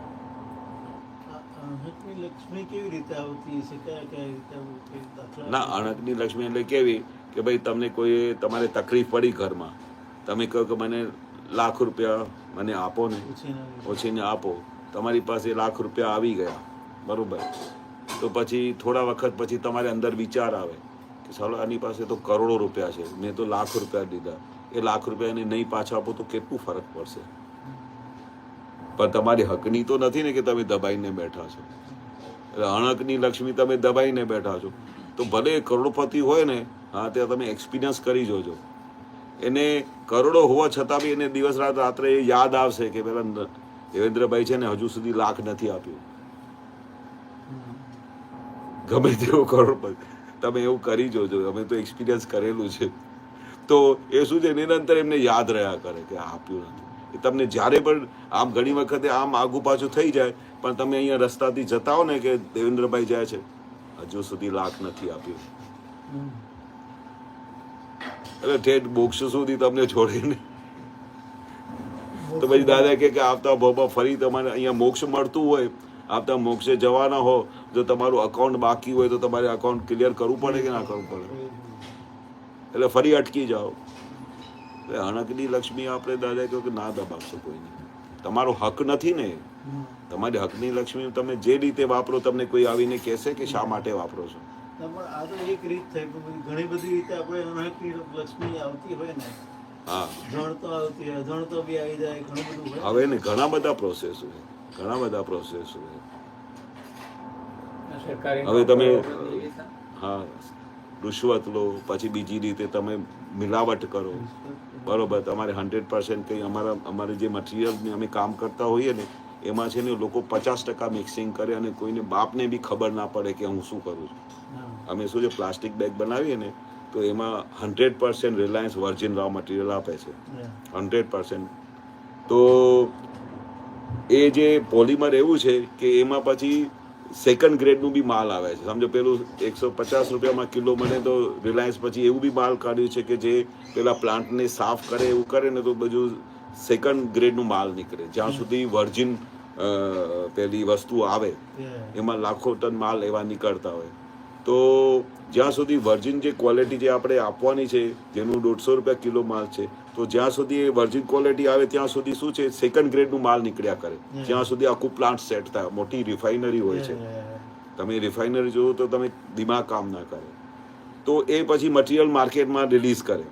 એ શું કરે, પેલું 150 રૂપિયા હોય તો 80 રૂપિયા 70 રૂપિયામાં આપે. પછી લોકો શું કરે કે હું તો 100% વર્જિન માલ વાપરું છું એવું કે. કારણ કે જ્યારે બેગ નીકળે ને લાલ પીલા માસ્ટર બેચ નાખે તો કોઈને ખબર પડે કે આમાં મિક્સિંગ કરેલું છે? કોઈને ખબર જ ના પડે. તો શું કરે કે દાદા કે એ જે પેલું 70 રૂપિયાવાળું માલ તમે પેલુંમાં નાખ્યું 50% કે 40% અને પછી તમે માર્કેટમાં વેચ્યું કે ભાઈ આ હું 100% વર્જિન વાપરું છું, તે તમે મિલાવટ કરી અને સામેવાળા પાસેથી અણકની લક્ષ્મી તમે લૂંટવી લીધી. જે 70 રૂપિયામાં વેચવું જોઈએ તમે 200-250 રૂપિયા કિલોમાં માલ વેચો છો કે વર્જિન માલ છે. તો શું કર્યું તમે? એમની બિચારાની અણકની લક્ષ્મી તમે પડાવી લીધી ને. તો દાદાએ જ્યારે આ જોખમદારી અમને સમજાવેલી ને તો હજુ તો અમને ખબર નહોતી, પણ તે જમાનામાં બધું ચાલતું હતું, બધા લોકો આવું કરે. પણ યુ વિલ નોટ બિલીવ, જ્યારે દાદાએ આ જોખમદારી બતાડેલી ત્યારથી આજ દિવસ સુધી અમે એક દાણો મિક્સિંગ કરતા નથી અને કર્યું બી નથી. જ્યારથી ફેક્ટરી ચાલુ કરી નો મિક્સિંગ 100. અને આખા હિન્દુસ્તાનમાં આવું લખનાર આવું પેલા ઓર્ડર ફોર્મમાં કે પેલામાં લખનારા અમે એક જ કંપની છે બિલિયન ફ્લેગ, જ્યાં અમે લખીએ છીએ 100% વર્જિન રા મટીરિયલ. કોઈની તાકાત નથી એવા શબ્દો લખી શકે. 100% વર્જિન રા મટીરિયલ એવું અમે માલ સપ્લાય કરીએ છીએ માર્કેટમાં. એટલે અમે શું કર્યું કે દાદાના નિયમ મુજબ અણકની લક્ષ્મીની ચોરી નથી કરવાની, અણકના પૈસા મારા ઘરમાં આવવા ના જોઈએ. એ જે દાદાના નિયમોનું પાલન કરો તો તમારે શું છે કે આપણે મોક્ષગામી જીવો છે. મોક્ષગામી જીવોના આવા લક્ષણ ના હોય. એનું કામ જ કેવું કે બધાને ઉલટું હેલ્પિંગ કરવાનું, બધાને ઓબ્લાઇજિંગ કરવાનું, બધાને આપણે જોડે બધાને મોક્ષે લઈ જવા માટે બધાને બનતા પ્રયત્ન કરવાનો. આપણી ડ્યુટી દાદા એ મૂકી દીધી છે કે તમારે એવી રીતે નિમિત્ત બનવાનો છે કે તમારા નિમિત્તે બધા મોક્ષના માર્ગે દોડે. અને તમે ઊંધા છતાં કરો તો તમને જોઈને બીજા બી કે આ તો કેવા છે લોકો, મોક્ષની વાતો કરે છે ને આ બધું લૂંટબાજી કરે છે માર્કેટ. કંપનીમાં જોબ કરીએ તો ફરી એમાં હરામી વેળા ના ચાલે. કંપનીના નિયમ પ્રમાણે એને બધું પૂરેપૂરી સિન્સિયરિટી કામ કરવું જોઈએ. હા, કંપનીની સિન્સિયરિટી એટલે સિન્સિયરિટી. પૈસા આલે એના કરતા વધારે કામ આપી દેવું. હા, ત્યારે તો આપણી શું છે વિતરાગોની નજરમાં, જ્ઞાનીઓની નજરમાં, આ બધા જે નજરમાં શું ઓલ ધ ટાઈમ હોય છે કે તમે કેવી રીતે જીવન જીવો છો, કેવી પ્યોરિટીથી કામ કરો છો. કોઈના અણકના તો પૈસા નથી લઈ દેતા, બધાને સુખ આપો છો કે નથી આપતા. એ જ બધું જોવાનું હોય. જે વિતરાગો હોય ને, જે માર્ગે ચાલવાના હોય, એના લક્ષણ જ આ હોય. બીજા કોઈ લક્ષણ જ નથી હોતા. કેમ કરીને બીજાને મદદરૂપ થઈએ, કેમ કરીને આપણે એવો વ્યવહાર કરીએ કે અમારા ઘરમાં કોઈને બી દુઃખ ના થાય. એટલા જ પ્રયાસો હોય, દિવસ રાત બનતા પ્રયત્નો કરે કે મારા મન વચન કાયાથી કોઈને દુઃખ ના થાય. ત્યારે આપણે મોક્ષગામી જીવો કહેવાય ને. એ દાદાનો આશય પકડી લેવાનો કે દાદા કેવી રીતે રહેતા હતા, દાદા કેવી રીતે મહાત્માઓ સાથે રહ્યા, દાદા કેવી રીતે હીરાબા સાથે રહેતા હતા, કેવી રીતે દાદા બધા મહાત્માઓનો સંભાવથી નિકાલ કરતા હતા. કોઈને દાદા માટે એમ જરાય વિચાર બી ના આવે કે દાદા આના પર તમે વધારે પાર્શિયાલિટી કરો છો, આમ કરો છો, તેમ કરો છો. વિચાર બી ના આવે બોલો દાદા માટે. એટલે કેવું દાદાનું અસ્તિત્વ હશે ત્યાં કે કોઈ બી મહાત્માઓને લાખો 60-70 હજાર મહાત્માઓને એની હાજરીમાં જ્ઞાન આપ્યું. કોઈ દિવસે કોઈ એક મહાત્મા આવીને દાદાને કોઈ આમ કમ્પ્લેન નથી કરી કે દાદા તમે આમ કરો છો. બાકી બોલનારા તો બધા જબરજસ્ત હોય, કોઈની તાકાત નહીં કે જ્ઞાની પુરુષને આ માંગણી બી ચીધી શકે એવી પ્યોરિટીથી રહેતા. એવું દાદા કહેતા કે તમે પ્યોર થઈ જાઓ. જેવા અમે પ્યોર થયા છે તોય અમારે ત્યાં ભગવાન પ્રગટ થયા. જે દાદાની પાસે 100% પ્યોરિટી ના હોય ને તો ભગવાન ત્યાં પ્રગટ ના થાય. અણહકનું લીધું એ તો ફરી કોઈ આંગળી ચીધે એવું થઈ ગયું તમારી ઉપર. હા, લોકનિંદ્યા થઈ ગઈ. હા, તમે દબાઈ તો બધાને ખબર ના પડે કે ભાઈ તમે આમ કરો. સૌથી પહેલા તો તમને બી ખબર પડે ને કે તમે અંદર આવું વિચારો છો કે એને શું ફરક પડશે યાર, નથી આપવાનું, આપે જ નહીં પાછું. પણ દાદા કહે કે તમારાથી અપાતું ના હોય ને તો રોજે તમે વિધિ કરજો, પ્રાર્થના કરજો કે દાદા મારી પાસે પૈસા આવી જાય ને તો રાતોરાત એને પાછા કરી દે. ભલે તમારા સંજોગ ભારે છે, કેટલા એવા ભારે સંજોગો આવતા હોય છે કે એમની ઈચ્છા બહુ હોય કે મારે પૈસા પરત કરવાના છે પણ સંજોગ જ ભેગા ના થાય. એ વસ્તુ જુદી છે દાદા કહે છે. પણ દાદા કહે છે તેમ છતાં તમે દિવસ રાત ભાવ કરજો કે દાદા મને ગમે ત્યાંથી પૈસા આવે ને તો આ બધાનો હિસાબ ચૂકતે કરી દઉં. તો તમારે એવા સંજોગો ભેગા બી થઈ જશે. એવો ટાઈમ આવશે તમારા આખા લાઈફમાં કે તમારી પાસે એટલા પૈસા આવશે કે તમારે જેની પાસેથી લીધા છે ને એને તમે પાછા કરી શકો. કારણ કે તમારી નિયત ચોખ્ખી છે કે મારે પૈસા પાછા આપવાના છે, તમને ખબર છે. નહીં તો દાદા શું કહે છે કે આવતા ભાવમાં એ તમારું વ્યાજ સાથે વસૂલ કરશે. એ 100 વર્ષનું વ્યાજ લગાડશે. સમજો તો એમને કોઈનું ₹1,00,000 લીધું હોય અને તમારી ઉંમર 100 વર્ષ હોય તો 100 વર્ષ પર તમે પૈસા એમને નહીં આપ્યા તો 100 વર્ષનું વ્યાજ લાગે કે ના લાગે? 18%. તો પછી દાદા કહે ને કે બીજા ભાવમાં તમારે લાખ પાછું આપવાનું હોય ને તો તે જગ્યાએ કોઈ તમારે 10 લાખ રૂપિયા લઈ જાય. પછી તમે રડો કે મેં તો આખી જીવન મેં કોઈના ₹1 લઈને મારા 10 લાખ મારી ગયો, મારા 10 લાખ. તો એ કે ગયા ભાવનું વ્યાજ ક્યાં ગયું? તે લીધેલા ભલે ₹1,00,000 પર ગયા હતા, આ ભાવમાં તો પછી 100 વર્ષ પછી વ્યાજ તો લાગે કે ના લાગે? તો બીજા ભાવમાં 10 લાખ રૂપિયા કોઈ મારી જાય. એટલે દાદાને બધું દેખાતું હતું કે સાલું અમારા મહાત્માઓને આવી રીતે આપણને ખબર ના પડે શેને લીધે થયું, શું તો ખબર ના પડે. આપણે ઉપરથી અને તમે કેલ્ક્યુલેશન કરો ને કે મેં આખા જીવનમાં કોઈનો ₹1 માર્યો નથી, બધાને મેં હેલ્પ જ કર કરી છે, બધાને પૈસા આપ કર્યા છે, તેમ છતાં મારા આ માણસ પૈસા લઈ ગયો. કમાલ છે. આમ કેલ્ક્યુલેશન કરવા જાય, વિચાર કરે ને કે મારા પૈસા કેમ લઈ ગયો? મેં તો આ ભાવમાં કોઈને પૈસા લીધા નથી, કોઈ ચોરી કરી નથી, પણ ગયા ભાવનો હિસાબ ક્યાં જશે? એ બી પછી વ્યાજ સાથે વસૂલ કરશે. એવું છે આ જગત. ન્યાય સ્વરૂપ છે જગત, ન્યાય સ્વરૂપ છે. અને આખો દિવસ ન્યાય જ કર્યા કરે છે. એટલે આપણે બે જોખમદારીથી સાવચેત રહેવું. જ્ઞાનીઓ કહીને જાય કે ભાઈ આવી રીતે કરજો, બાકી કોઈ જોખમદારી નથી. એટલે આવું ખુલ્લું ક્લિયર કરી ગયા ને તો આપણો રસ્તો કેવો ખુલ્લો કરી આપ્યો છે. આખો રસ્તો કેવો ક્લિયર કરી આપ્યો છે કે હળહળાટ તમે મોક્ષે જતા રહો. અને રસ્તામાં કયા ઓબ્સ્ટિકલ આવશે તો કે આ 2 ઓબ્સ્ટિકલ આવશે, એની અમે જોખમદારી ના લઈએ. જેવી રીતે બમ્પ આવે ને, બમ્પ, અને બમ્પની પરવા ના કરો, ગાડી દોડાવો 200ની સ્પીડ પર તો શું થાય? ગાડીનું ભૂકા ઉડી જાય. એટલે જ્ઞાનીઓ શું કરે કે જોખમદારી સમજાવીને જતા રહે, મળેલી વસ્તુ બી જતી રહે. હા, એટલે પછી દાદાએ આવું બધું બોલવું પડ્યું કે you are whole and sole responsible for your self.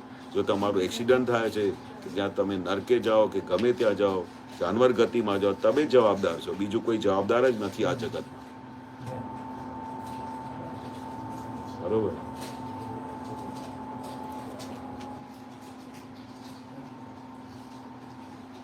બરોબર. કઈ પદ ગાઓ તે પૂરું થઈ ગયો ટાઈમ.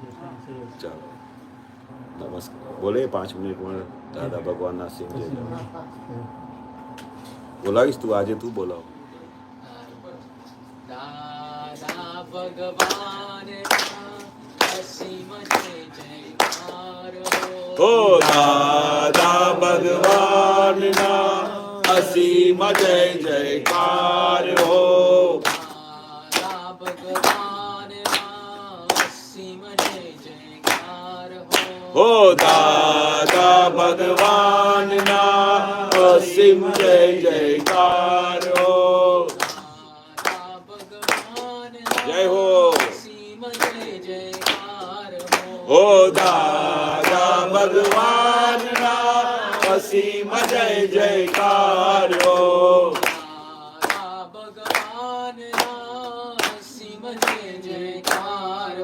ઓ દાદા ભગવાનના અસીમ જય જયકાર હો.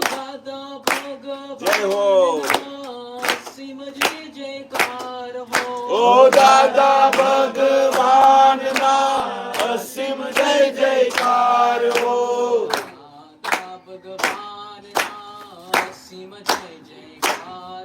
ઓ દાદા ભગવાનના અસીમ જય જયકાર હો.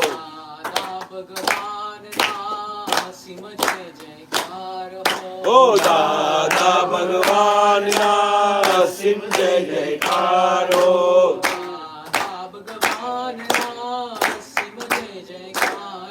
ઓ દાદા ભગવાનના અસીમ જય જયકાર હો. જય હો. ઓ દાદા ભગવાનના અસીમ જય જયકાર હો.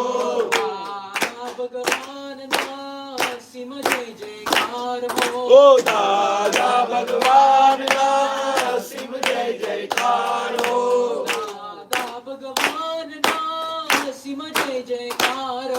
ઓ દાદા ભગવાનના અસીમ જય જયકાર હો.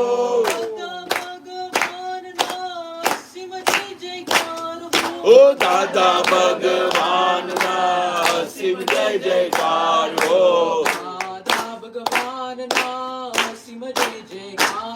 ઓ દાદા ભગવાનના અસીમ જય જયકાર હો. ઓ દાદા ભગવાનના અસીમ જય જયકાર હો. ઓ દાદા ભગવાનના અસીમ જય જયકાર હો. જય હો. દાદા ભગવાનના અસીમ જય જયકાર હો. ઓ દાદા ભગવાનના અસીમ જય જયકાર હો. ઓ દાદા ભગવાનના અસીમ જય જયકાર હો. ઓ દાદા ભગવાનના અસીમ જય જયકાર હો. ઓ દાદા ભગવાનના અસીમ જય જયકાર હો. દાદા ભગવાનના અસીમ જય જયકાર હો. ઓ દાદા ભગવાનના અસીમ જય જયકાર હો.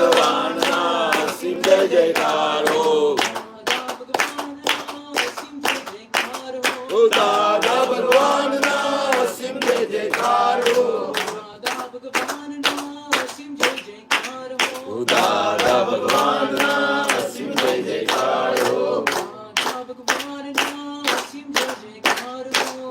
દાદા ભગવાનના અસીમ જય જયકાર હો.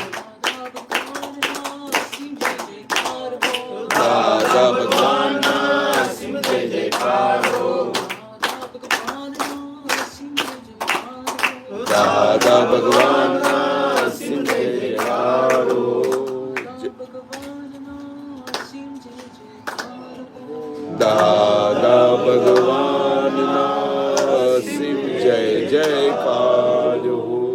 જય સચ્ચિદાનંદ.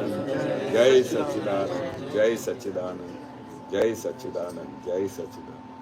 બધામાં હરિયસ શુદ્ધાત્મા જોવાય તો બહુ પુણ્ય લાગે. હા બહુ આનંદ આ થઈ લાઈન જાય. પુણ્ય છે. હા. આગળ લાઈન પુણ્ય. બહુ બહુ જબરજસ્ત પુણ્ય છે. બરોબર. એટલે દાદા બોલતા ને, જુઓ ઘરની ભીત દાદા નામ બોલે છે. જુઓ ઘરની ભીત દાદા નામ બોલે છે. જુઓ ઘરની ભીત દાદા નામ બોલે છે. જુઓ ઘરની ભીત દાદા નામ. આ આપણી ઘરની ભીત કહેવાય. બરોબર ને? આપણે સ્વઘરમાં છીએ ને તો આપણે ઘરની ભીતને કહીએ છીએ કે રોજે દાદા નામ ગા ગા કર જો તારે મોક્ષે જવું હોય. એટલે બધા ખુશ થઈને કવિરાજે ગાયું કે જુઓ ઘરની ભીત દાદા નામ. આવું બોલતી નથી કોઈ દે ભીત બોલે તો આપણે જરા ભીત જેવા છીએ. કીર્તન ભક્તિ કરીને આવે ને એટલે ઘેરે પાછા ઊંઘમાં કીર્તન ભક્તિ ચાલુ રહે. હા, એવું છે. એટલે બહુ સરસ ગવડાવી તમે, બહુ મજા એટલે પછી કવિરાજે. હા, બહુ સરસ. જય